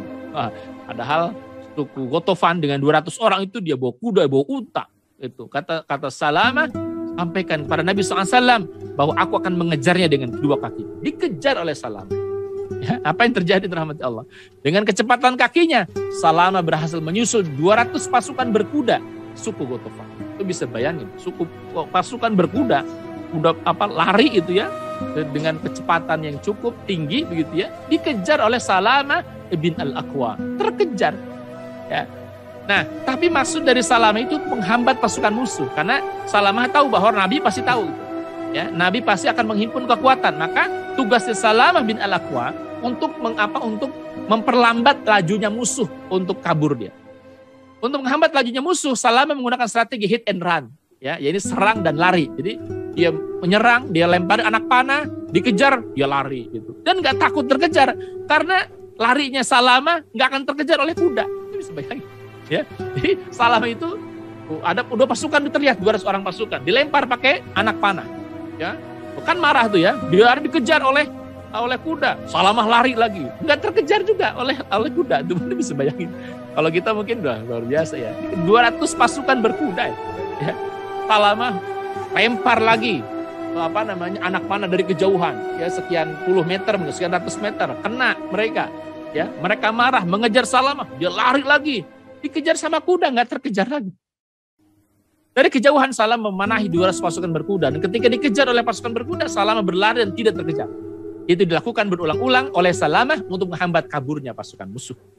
Khuzarah pun menduga si pimpinan ya, anaknya suku Ghatafan, ya, pimpinan suku Ghatafan, bahwa di belakang Salamah ini pasti ada pasukan besar gitu. Dan memang betul Rasul kan sedang menghimpun kekuatan. Sementara cara dia memenahi 200 pasukan berkuda hanya untuk memperlambat jalannya pasukan. Maka kata Khuzarah kepada pasukannya, kalian semua pulang. Ya, jadi yang berapa? 200 dikurangi 4 itu ya, 196 orang pulang. Dan biar saya dengan 3 orang lain menunggu di sini. Jadi akhirnya kemudian Khuzarah nungguin siapa? Nungguin si sahabat mulia Salamah bin Al-Aqwa. Sementara 196 orang lainnya kemudian pergi ke suku Ghatafan dengan menawan seorang perempuan wanita muslimah dan kemudian untanya Rasul Shallallahu Alaihi Wasallam. Sementara itu rahmat Allah, kabar penyerangan tersebut terdengar Rasulullah SAW, ya, karena petani itu berteriak ke kota Madinah, suku Ghatafan menyerang, suku Ghatafan menyerang. Ya, dan tadi Salamah yang mengejar duluan. Kemudian Rasul menghimpun sebanyak 200 pasukan di bawah pimpinan Sa'ad bin Zaid radhiyallahu anhu. Kemudian Sa'ad bin Zaid berangkat. Jadi 200 orang pasukan berangkat nyusul Salamah, ya, mengejar pasukan 200 orang pasukan suku Ghatafan. Sementara itu Rasulullah SAW berangkat menyusul dengan jumlah 700 pasukan. Jadi 200 tambah 700. Jadi 900 orang tambah Salamah gitu ya. Tambah Salamah di depan. Di pasukan Sa'ad bin Zaid berangkat 200 orang, menyusul berikutnya Rasulullah SAW 700 orang. Nah, jadi ketika Khuzarah, ya, ini dari pasukan musuh ya, Khuzarah dari pasukan dan 3 orang lainnya karena 196 sudah pulang duluan ya, mengejar Salamah bin Aqwa, ternyata mereka bertemu dengan 200 orang pasukan berkuda dipimpin Sa'ad bin Zaid. Yang tadi ya, pasukan pertama berangkat dipimpin Sa'ad bin Zaid, ya. Karena melihat pasukan umat Islam yang banyak, keempat orang dari suku Ghatafan itu lari gitu. Karena kan dia cuma berempat waktu itu. Saat itu karena 196 yang lain sudah pergi duluan gitu. Ya. Jadi ketika melihat ada pasukan umat Islam yang banyak, maka dia lari gitu. Dan salah seorang sahabat mulia, ya, Abu Qatadah mengejar 4 orang ini. Ya. Dia minta izin kepada Sa'ad bin Zaid, izinkan saya untuk mengejar 4 orang itu. Maka diizinkan. Abu Qatadah langsung kemudian mengejar 4 orang tersebut. Ya, dan Abu Qatadah berhasil membunuh saudaranya Khuzarah, yakni Habib bin Muhsin. Kalau tadi Khuzarah bin Muhsin, ya, ini adiknya atau saudaranya Habib bin Muhsin itu bisa dikalahkan, dibunuh oleh Abu Qatadah. Sementara Khuzarah dan 2 rekan lainnya kabur menjauh. Ya. Maka ketika hendak mengejar ketiga orang tersebut, terlebih dahulu Abu Qatadah meletakkan jubahnya di atas jenazahnya Habib bin Muhsin dan kudanya tadi. Ya. Itu sebagai apa? Jadi sebagai pertanda bahwa itu tuh korbannya Abu Qatadah gitu. Sehingga berhak atasnya mengambil dan memiliki, ya, harta rampasan yang dimiliki orang tersebut karena ini orang terpandang. Maka sebelum mengejar 3 orang lain, Abu Qatadah itu melepas jubahnya dan menutupi jenazah tadi dengan jubahnya Abu Qatadah sebagai ciri bahwa ini korban saya gitu, kata Abu Qatadah. Ya, maksudnya apa? Maksudnya nanti harta rampasan perang orang ini termasuk ada kuda di sampingnya itu milik Abu Qatadah. Kira-kira begitu. Tidak lama setelah itu 200 orang pasukannya Sa'ad bin Zaid dan 700 pasukan di bawah Rasulullah SAW tiba di tempat Abu Qatadah membunuh Habib bin Muhsin tadi. Jadi 900 orang kumpul di situ. Maka sebagian umat Islam melihat jubahnya Abu Qatadah sehingga mereka menyangka bahwa Abu Qatadah sudah wafat. Ini katanya Abu Qatadah, ini jubahnya Abu Qatadah. Kata Rasulullah SAW, bukan, ini bukan Abu Qatadah. Ya, ini Habib bin Muhsin, korbannya Abu Qatadah. Ini orang Ghatafan. Dia meletakkan jubahnya supaya diketahui bahwa ini adalah korbannya. Jadi Rasul tahu berdasarkan wahyu dari Allah Subhanahu wa taala. Tempat Salamah bin Aqwa dan Abu Qatadah, ya, sempat waktu itu Salamah bin Al-Aqwa, Salamah tadi ya, orang yang lari yang sangat cepat. Dan Abu Qatadah kembali bertemu Rasulullah SAW setelah tidak berhasil mengejar mereka. Pada saat itu Salamah bin Aqwa mengatakan, "Ya Rasulullah, kirimkan bersamaku 100 orang saja. Sungguh mereka aku akan mengejar mereka," kata Salamah. Maka Rasul menjawab, "Tidak, wahai Salamah, sungguh mereka telah tiba di tempat mereka sebelum engkau mendapatkannya." Rasul mendapatkan wahyu, ya, bahwa mereka sudah hampir tiba di tempat mereka. Kemudian Rasulullah memerintahkan seluruh pasukan untuk kembali ke Madinah karena belum waktunya untuk menaklukkan suku Ghatafan karena jumlah mereka 10.000 orang banyak. Nah, rahmati Allah. Sementara itu, tadi kan ya, pasukan Ghatafan itu kan membunuh seorang petani, lalu kemudian menawan istrinya. Wanita muslim itu ditawan dan juga mengambil untanya Rasulullah SAW. Nah, di situ. Nah, sementara pasukan Ghatafan itu sudah sampai tiba di perkampungan suku Ghatafan. Nah, jadi karena lelah perjalanan jauh begitu ya, seluruh pasukan itu tertidur. Karena datangnya malam hari, seluruh pasukan tertidur. Si wanita muslimah tadi yang ditawan tadi kemudian dia masih terjaga, masih bangun. Dan ketika dia melihat ada untanya Rasul Sallallahu Alaihi Wasallam, ya, maka dia berinisiatif untuk naik ke untanya Nabi Sallallahu Alaihi Wasallam, ya, sambil dia mengatakan, ya, apa yang dikatakan, dia berdoa kepada Allah, "Ya Allah, aku tidak tahu jalan menuju Madinah karena suku Ghatafan dengan Madinah jauh gitu ya. Ya Allah, aku nggak tahu jalan menuju Madinah. Sedangkan aku sedang ditawan musuhmu, maka tuntunlah unta ini hingga tiba di Madinah." Jadi pokoknya wanita saya naik ke unta aja lah. nggak tahu unta ini mau kemana, terserah. Pokoknya saya lepas dari tawanan ini. Ya. Maka Masya Allah, si wanita itu menceritakan, saya pun naik di atas unta tadi tanpa melihat jalan. Karena saya nggak tahu jalan ke Madinah itu kemana. Tiba-tiba di pagi hari, saya sudah tiba di pintu gerbang Madinah. Nah, ini luar biasa. Ini untanya Rasul. Ya, untanya Rasul ya. Dari Gotofan jalan begitu ya. Si wanita ini nggak tahu jalan kemana. Ya, dia pokoknya taunya naik ke unta. Tapi ternyata pagi hari ketika matahari sudah mulai terbit, ya, dia sudah melihat gerbang kota Madinah. Ketika masih di tengah perjalanan, si wanita itu ternyata bernazar gitu. Ketika di jalan karena saking takutnya, saking ingin terlepas dari tawanan dia, dari musuh gitu. Maka apa dia nazar dia? Apa nazar dia? Apa kata dia? Bila Allah menyelamatkanku, maka aku akan menyembelih unta ini untuk Allah. Padahal dia nggak sadar itu untanya Rasul. Jadi dia nazar, katanya kalau aku selamat, aku akan menyembelih untuk ini, unta ini untuk Allah katanya. Tiba di Madinah dia bertemu Rasulullah SAW, menyampaikan kisahnya sambil juga mengatakan, ya Rasulullah, saya begini begitu, saya naik unta ini, padahal saya nggak tahu jalan. Ternyata alhamdulillah unta ini membawa saya ke Madinah katanya. Tetapi ya Rasulullah, saya bernazar jika saya selamat akan saya sembelih unta ini gitu. Ya Rasul tahu itu untanya Rasul gitu.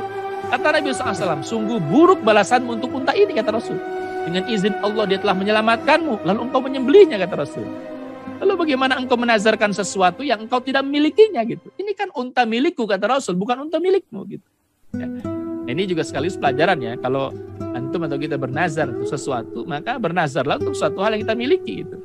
Ya, jadi misalnya saya bernazar untuk memotong domba, ya domba milik Anda, bukan domba milik tetangga, apalagi domba milik orang lain gitu.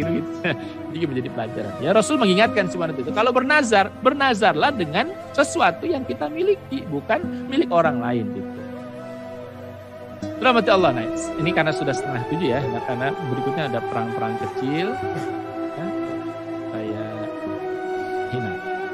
Ya, saya pungkas saja karena sudah 6:30 ya. Bagaimana hikmah hukuman bagi musuh-musuh Islam? Ya, karena tadi berapa ya, perang kecil-kecil ya, yang kemudian hasilnya dimenangkan oleh kaum muslimin diantaranya. Nah, saya langsung ke bagian akhir. Bagaimana hikmah hukuman bagi musuh-musuh Islam?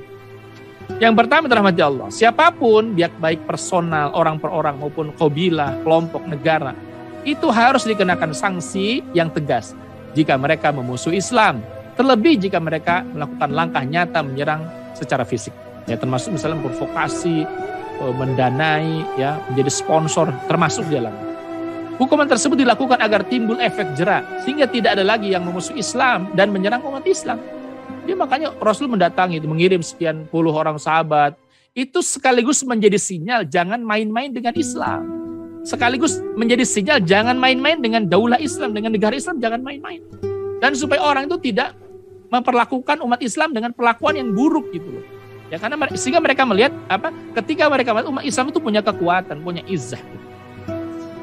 Yang ketiga adalah rahmat Allah. Selain itu hukuman kepada siapapun yang musuh Islam dilakukan untuk menjaga kewibawaan negara Islam di tengah negara-negara dunia agar tidak dianggap lemah dan dianggap menjadi negara yang pengecut. Jadi ini juga menjaga apa? Menjaga haibah, menjaga kewibawaan negara Islam. Negara Islam itu bukan negara yang lemah, dia negara yang kuat. Ya, sehingga kemudian tidak boleh ada suku, kabilah, negara apapun yang memusuhi Islam, ya, dan memusuhi negara Islam. Wallahu a'lam, ya. Ini mohon maaf ya saya percepat karena waktunya juga sudah. Itu ya. Insyaallah kita lanjut dengan bentar lagi. Saja bisa sampaikan manfaatnya. Waalaikumsalam. Assalamualaikum warahmatullahi wabarakatuh. Waalaikumsalam warahmatullahi wabarakatuh. Jazakumullahu khairan katsiran kami ucapkan atas ilmunya Ustaz. Ya. Baik, sebelum kita masuk kepada sesi tanya jawab, ini kita ingin sedikit mengumumkan dan juga mohon doanya untuk para jamaah sekalian. Ustadz Atma ini sedang dalam kondisi sakit dan juga tadi ada beberapa jamaah yang sedang sakit. Kita sama-sama bacakan suratul Fatihah. Mudah-mudahan dengan wasilah Al-Fatihah yang kita bacakan ini bisa jadi wasilah untuk kesembuhan Ustadz Atma dan juga para jamaah ngaji subuh yang sedang sakit. Biqiraatil kitab Al-Fatihah. A'udzubillahi minasyaitonirrajim. Bismillahirrahmanirrahim. Alhamdulillahirabbil alamin arrahmanir rahim maliki yaumiddin iyyaka na'budu wa iyyaka nasta'in ihdinas siratal mustaqim siratal ladzina an'amta 'alaihim ghairil maghdubi 'alaihim. Baik, sebelum masuk pada sesi tanya jawab ada iklan terlebih dahulu mungkin ya.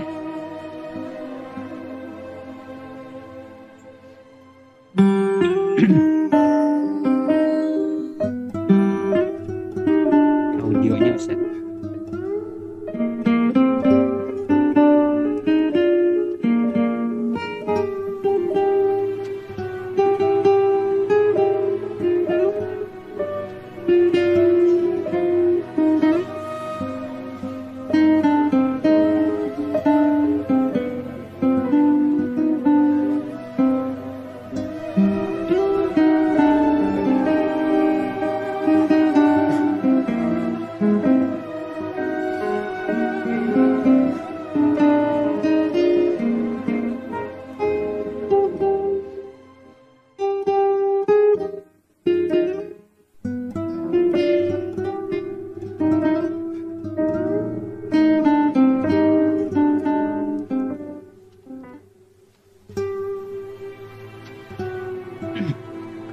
Baik, masuk pada sesi selanjutnya yakni sesi tanya jawab.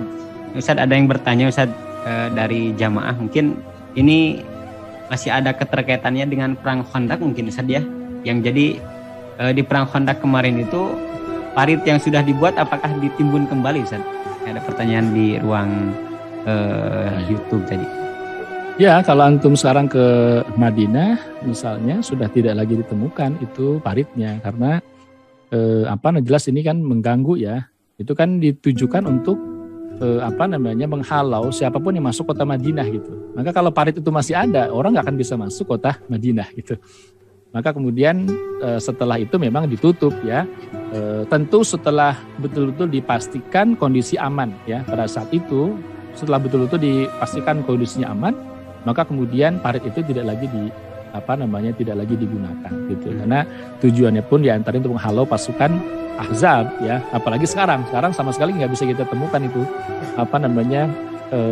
ada juga jamaah yang bertanya saya, Ustaz mana paritnya? Nggak ada sih, udah ditutup, udah ditimbun karena udah jadi jalan segala macam gitu ya. Nah itu paling kalau lokasinya kita tahu ada di sekitar Jabal Sila begitu ya. Jabal Sila yang sekarang dibangun di situ Masjid Khandaq atau Masjid Sab'ah gitu. Allah a'lam. Oh, iya. Ya mudah-mudahan terjawab ya para jamaah sekalian tadi yang bertanya di ruang YouTube. Kemudian nih Ustadz mungkin ada komentar berkaitan dengan tadi kasus berkaitan dengan salah satu bani yang ikut dalam perang Ahzab gitu ya. Kemudian dia ternyata demi uang itu sejak zaman Rasul juga sudah terjadi Ustaz, meskipun harus menghilangkan nyawa umat Islam Ustaz. Mungkin komentarnya Ustaz. Ya betul, sikap yang materialistis itu kan bukan hanya sekarang, tapi sejak lama itu. Termasuk suku Gotofan. Ya, suku Gotofan itu suku yang besar, tapi dia minim penghasilan gitu. Ya, maka di antara cara yang dilakukan, maka ketika suku yang seperti itu mudah sekali untuk kemudian diombang-ambing gitu. Maka kan ketika terjadi perang Khandaq, Rasul awalnya kan ingin mengusulkan kepada pimpinan suku Gotofan ya. Sempat Rasul karena kondisi sudah sangat mendesak ya, waktu perang Khandaq saya sudah bahas itu. Kondisi sudah sangat mendesak, maka dia sempat mau melobi pimpinan suku Gotofan ya untuk apa? Anda pulang saja, karena dia bawa 4.000 pasukan loh. 4.000 pasukan bukan pasukan yang sedikit gitu. Dia sempat mau melobi itu pasukan suku Gotofan pimpinannya.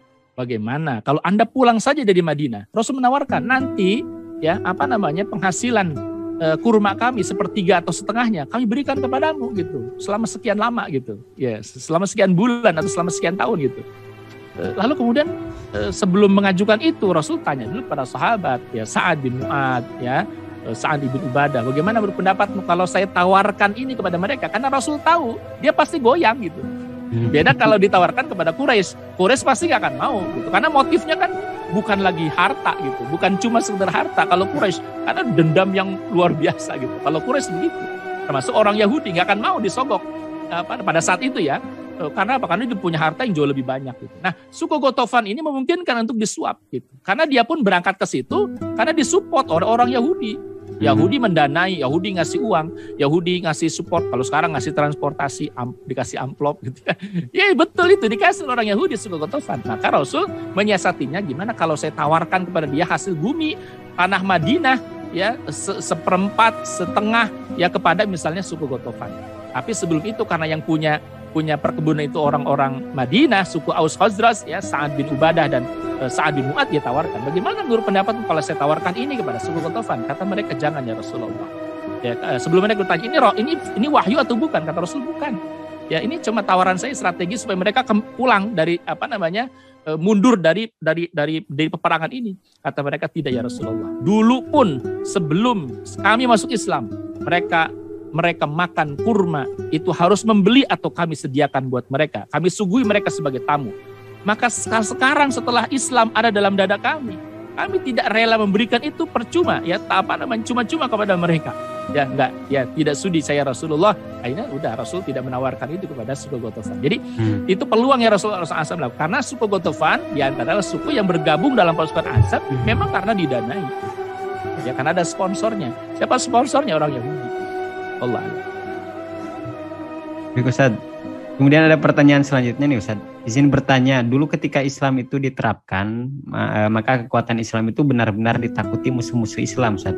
Ya. Sekarang ketika tidak ada kepemimpinan Islam, banyak yang membenci Islam, lalu sebaiknya yang harus kita lakukan itu bagaimana Ustaz? Ya. Yang harusnya kita lakukan adalah bagaimana membangun kekuatan agar Islam itu betul-betul menjadi kekuatan politik, ya, menjadi kekuatan militer, menjadi kekuatan ekonomi yang kokoh. Nah, kekuatan ekonomi, politik, dan militer yang kokoh itu hanya ada pada satu negara. Jadi kenapa sekarang umat Islam nggak punya kewibawaan? Karena kita nggak punya negara. Dulu Rasulullah luar biasa, berpengaruh gitu. Ngirim 10 orang aja, ya, ngirim 40 orang aja udah bisa bikin orang negara lain kan bikin ketakutan gitu. Nah dulu pesan-pesan itu yang disampaikan Rasulullah SAW. Pertama misalnya dalam kasus materi yang kita sampaikan, ya Rasul menghukum siapapun, ya orang per orang, individu, suku, kabilah yang memerangi Islam dalam rangka apa? Dalam rangka memberikan efek jerah. Anda jangan main-main dengan negara Islam. Anda jangan main-main dengan umat Islam. Kami ini bisa melakukan apa yang kami bisa gitu. Kalau sekarang kan jadi ditakol gitu ya, aduh mohon maaf gitu, malah kita yang minta maaf. Ya, gimana gitu loh. Ya kita dihinakan, lalu kemudian kita yang merendah ya. Nah, ini kan nggak bisa dibiarkan. Nah, kenapa ini terjadi sekarang? Karena kita nggak punya kekuatan politik, nggak punya kekuatan militer, nggak punya kekuatan ekonomi. Ya, lihat misalnya Sumamah itu kenapa bisa mengembargo musyrikin Quraisy? Kenapa? Karena dia raja Yamamah. Dia dulu itu ya seperti negara gitu. Dulu itu Yamamah seperti negara, ya bukan negara kecil, negara besar pada saat itu Yamamah gitu. Maka dia bisa mengembargo, hentikan pasokan pangan kepada Quraisy, selesai Quraisy. Nah sekarang apa yang mau kita lakukan? Gak bisa, kita tergantung semua kepada negara-negara barat gitu. Kenapa kita tergantung? Karena kita nggak punya negara. Negara kita udah tergadaikan semua kan oleh kepentingan-kepentingan negara-negara barat, kafir, penjajah. Jadi yang kita lakukan sekarang adalah bersungguh-sungguh ya mewujudkan sebuah entitas politik, entitas ekonomi, entitas militer ya yang tidak lain adalah daulah khilafah. Baru kekuatan jadi seimbang.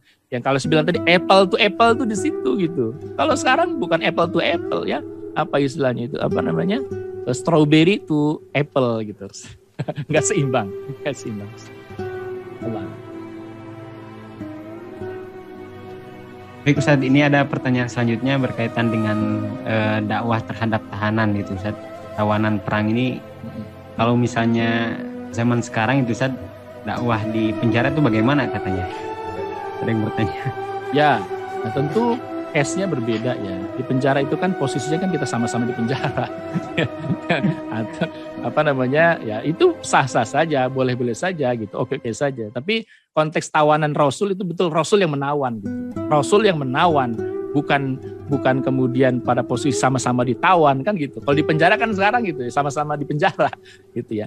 Walaupun tetap ya dakwah itu intinya dilakukan apa dimanapun dan kapanpun. Nah, pesan yang saya ingin sampaikan ya pada ketika Rasul menawan Sumamah ibn Utsal al-Hanafi, ini juga yang luar biasa gitu. Rasul SAW bukan hanya kepada Sumamah kok memperlakukan tawanan dengan sangat baik. Ini sekaligus untuk memberikan sinyal kepada negara lain, inilah cara kami memperlakukan tawanan, tidak sebagaimana Anda. Nah, kenapa itu terjadi? Kenapa Rasul bisa memperlakukan tawanan dengan baik? Kenapa? Karena dakwah. Karena dakwah. Orang yang nggak punya visi dakwah, kafir, Yahudi, itu pasti tawanan diperlakukan dengan buruk. Kenapa? Nggak ada kepentingan saya buat orang ini. Apa kepentingannya gitu? Kalau Islam kan punya kepentingan. Ini Raja Yamama. Antum bisa bayangin kalau dia masuk Islam, gerbong di belakangnya masuk Islam. Begitu orientasi dakwah itu akan membuat perlakuan ya Nabi SAW termasuk membuat kita itu menjadi harusnya memberikan perlakuan yang sangat baik itu pada siapapun. Nah, coba lihat hidayah Allah berikan kepada Thumamah bin Utsal Hanafi hanya dalam hitungan hari, dan dampaknya kan luar biasa itu. Ya, dampaknya umat Islam semenjak itu tuh sangat ditakuti oleh orang Quraisy. Kalau Rasul marah misalnya, dihentikan tuh pasukan, nanti mau apa? Itu kira-kira. Jadi ternyata dan terlebih lagi ya, dakwah kepada siapapun kita lakukan, terlebih lagi ya kepada tokoh, kepada orang yang punya kekuatan. Ini dicontohkan Nabi Sallallahu Alaihi Wasallam. Kenapa? Karena bukan bermaksud beda-bedakan, faktanya juga berbeda kok. Ya, satu orang biasa itu berbeda dengan satu orang tokoh yang di belakangnya mungkin ribuan dan ratusan ribu orang. Maka perlakuannya pun harus betul-betul istimewa. Dan itu ditunjukkan Rasul. Kata Rasul merintahkan kepada keluarganya, perah susu sapi ini setiap pagi dan sore. Setiap diperah kasih dalam kondisi yang fresh berikan kepada Thumamah. Sorenya perah lagi susu itu berikan kepada Thumamah. Setelah diberi, Rasul menanya, ma indaka ya Thumamah. Gimana sekarang kondisinya ya Thumamah? Ya, kalau menurut kita mungkin ditanya dengan pertanyaan yang ramah, bukan? Gimana kondisinya sekarang? Sebagaimana tahu nggak? Gimana kondisimu ya Thumamah? Bagaimana orang nggak luluh hatinya? Ya diperlakukan begitu rupa, dan itu nggak pernah ditemukan oleh Thumamah. Ya, kepada siapapun pemimpin bangsa ya baik di Jazirah Arab ataupun di luar Jazirah Arab, nggak pernah. Dia hanya menemukan kepada Rasulullah. Maka dikatakan kan kalau dulu ya wajah yang paling aku benci adalah wajahmu ya Muhammad. Sekarang wajah yang paling aku cintai adalah wajahmu ya Muhammad. Bayang itu berubah 180 derajat setelah beberapa saat ketemu Nabi SAW. Kalau dulu tidak ada negeri yang paling aku benci selain negerimu ya Muhammad. Sekarang ya tidak ada negeri yang paling aku cintai selain negerimu. Kalau dulu tidak ada agama yang paling aku benci selain agamamu, dan sekarang tidak ada agama yang paling aku cintai selain agama. Thumamah ibn Utsal al-Hanafi berubah 180 derajat. Karena apa? Karena sikap dan perlakuan yang baik dari Rasul Sallallahu Alaihi Wasallam terhadap tawanan. Allah. Ya Allah ya Ustaz, berkaitan dengan sirah ini. Kadang kita dibuat sedih, terharu gitu ya, lihat orang-orang seperti Thumamah seperti begitu, baru juga jadi mu'alaf, sudah komitmen terhadap Islamnya luar biasa, dan juga tadi sempat juga kita dibawa lucu lah gitu ya, lihat Salamah Ustaz ya, yang lari bisa melebihi larinya kuda. Iya, materi pasti menang terus ya. Terakhir mungkin Ustaz, ini ada pertanyaan berkaitan dengan wanita muslimah tadi Ustaz yang bernazar untuk menyembelih unta Rasulullah SAW. Bagaimana kelanjutannya Ustaz? Apakah diganti dengan unta yang lain atau bagaimana? Ya, saya tidak menemukan kelanjutannya, tetapi kemudian jelas Rasulullah SAW ya ingin mengoreksi itu. Ya, boleh jadi kalau kamu mau bernazar, nazarlah dengan sesuatu hal yang kamu miliki gitu. Ini sekaligus juga menjadi hukum ya, syarat bagi kita gitu ya. Wallahu alam kelanjutannya apakah si wanita tadi memang menyembelih unta miliknya, karena waktu itu yang difikirkan dia kan unta itu gitu ya, mungkin dia juga belum paham bagaimana hukum nazar kan, itu masih awal-awal di Madinah gitu ya. Maka Rasulullah SAW sudah mengingatkan, kalau kamu bernazar ya, maka nazarlah dengan apa yang kamu miliki gitu, bukan dengan barang milik orang lain gitu. Nah, kira-kira begitulah. Ini titik tekannya yaitu di situ. Kita tidak tahu apakah kemudian dia menyembelih unta miliknya gitu ya dan seterusnya, tapi yang jelas kan kalau dalam hukum sekarang pun kalau nazar itu kemudian itu wajib dilakukan hukumnya, walaupun itu aktivitas sunnah, tapi kalau sudah dinazarkan kan menjadi wajib ditunaikan. Kalau tidak dia harus membayar kafarat kan kira-kira. Ya, wallahu a'lam. Oke, itu para jamaah sekalian, alhamdulillah mudah-mudahan bermanfaat apa yang tadi kita simak dari awal sampai akhir. Dan sedikit pengumuman berkaitan dengan kegiatan sore ini, insya Allah nanti ada kuis ya, kuis dari kajian kita yang mungkin materinya kebanyakan diambil dari tema pagi hari ini, yakni berkaitan dengan hukuman bagi kabilah yang memusuhi negara Islam Madinah. Ya, insya Allah nanti sore akan ada kuis ya, sedikit mengumumkan biar nanti lebih banyak pengunjungnya dan juga lebih kita sharekan juga sedikit berbagi gitu ya. Baik, di akhir pertemuan ini mungkin ada hal yang ingin disampaikan Ustaz sebagai penutup. Tafadhol Ustaz. Bismillahirrahmanirrahim. Baik, saudaraku dirahmati Allah Subhanahu wa taala. Pagi ini tentu kita banyak dapat mengambil ibrah ya, pelajaran bagi kita semuanya. Banyak sekali pelajarannya. Di antaranya adalah kekuatan sebuah negara itu penting sekali karena terhimpun di dalam negara itu kekuatan politik, ekonomi, termasuk militer yang tentu akan membuat umat Islam menjadi kokoh, punya wibawa gitu, punya kewibawaan, punya izzah ya di kalangan orang-orang kafir, dan itu dibuktikan Rasulullah Shallallahu Alaihi Wasallam. Dan yang kedua di antara bukti itu adalah Rasulullah SAW tidak segan-segan memberikan hukuman yang tegas, termasuk hukuman mati bagi siapapun orang-orang yang menghina Islam, menghina Nabi, menghina, apalagi melakukan langkah-langkah konkret menyerang Islam gitu. Ya itu nggak pernah kita lihat sekarang. Maksudnya ini pelajaran juga bagi kita. Sekarang misalnya umat Islam di Rohingya, umat Islam di mana-mana itu dizolimi. Ini kalau kita lihat ada Nabi SAW punya kekuatan politik, militer, ekonomi yang kuat, itu hampir pasti ya tidak ada negara-negara yang berani untuk melecehkan kaum muslimin. Ini pelajaran penting. Kenapa umat Islam selalu dilecehkan sekarang? Karena kita nggak punya kekuatan. Dulu Rasulullah SAW ya berdiri negara Madinah itu, bayangkan itu baru tahun ke-5, tahun ke-6 Hijriyah. Baru 6 tahun negara itu berdiri, tapi udah punya kekuatan politik, militer, ekonomi yang kokoh gitu, yang ditakuti oleh bangsa-bangsa yang lain. Maka tadi poinnya adalah bersungguh-sungguhlah kita untuk menghadirkan sistem politik, ekonomi, militer, yakni Daulah Khilafah Islam yang ini nanti akan bukan hanya melindungi kaum muslimin, tapi juga menjaga harkat martabat ya kemuliaan umat Islam. Ya itu kira-kira kami bisa. Alhamdulillah, jazakumullahu khairan katsira kami ucapkan kepada guru kita, yakni Ustadz Lutfi Afandi yang sudah berbagi ilmunya kepada kita yang sangat luar biasa dan sudah memberikan semangat kembali ya dengan banyaknya cerita-cerita yang kita dengar gitu ya, cerita-cerita yang memang cerita asli gitu ya di zaman Rasulullah SAW, bagaimana para sahabat, bagaimana kaum muslimin pada saat itu betul-betul komitmen dengan Islam. Dan mudah-mudahan ini bisa menjadi penguat kita juga saat ini agar kita senantiasa istiqomah, agar senantiasa kita bisa berpegang teguh dengan Islam hingga akhir hayat kelak. Amin ya Allah ya rabbal alamin. Baik, di akhir pertemuan mari sama-sama kita tutup majelis kita ini dengan melafazkan hamdalah dan doa kafaratul majlis. Alhamdulillahirabbil alamin. Subhanakallahumma wa bihamdika asyhadu an la ilaha illa anta astaghfiruka wa atubu ilaik.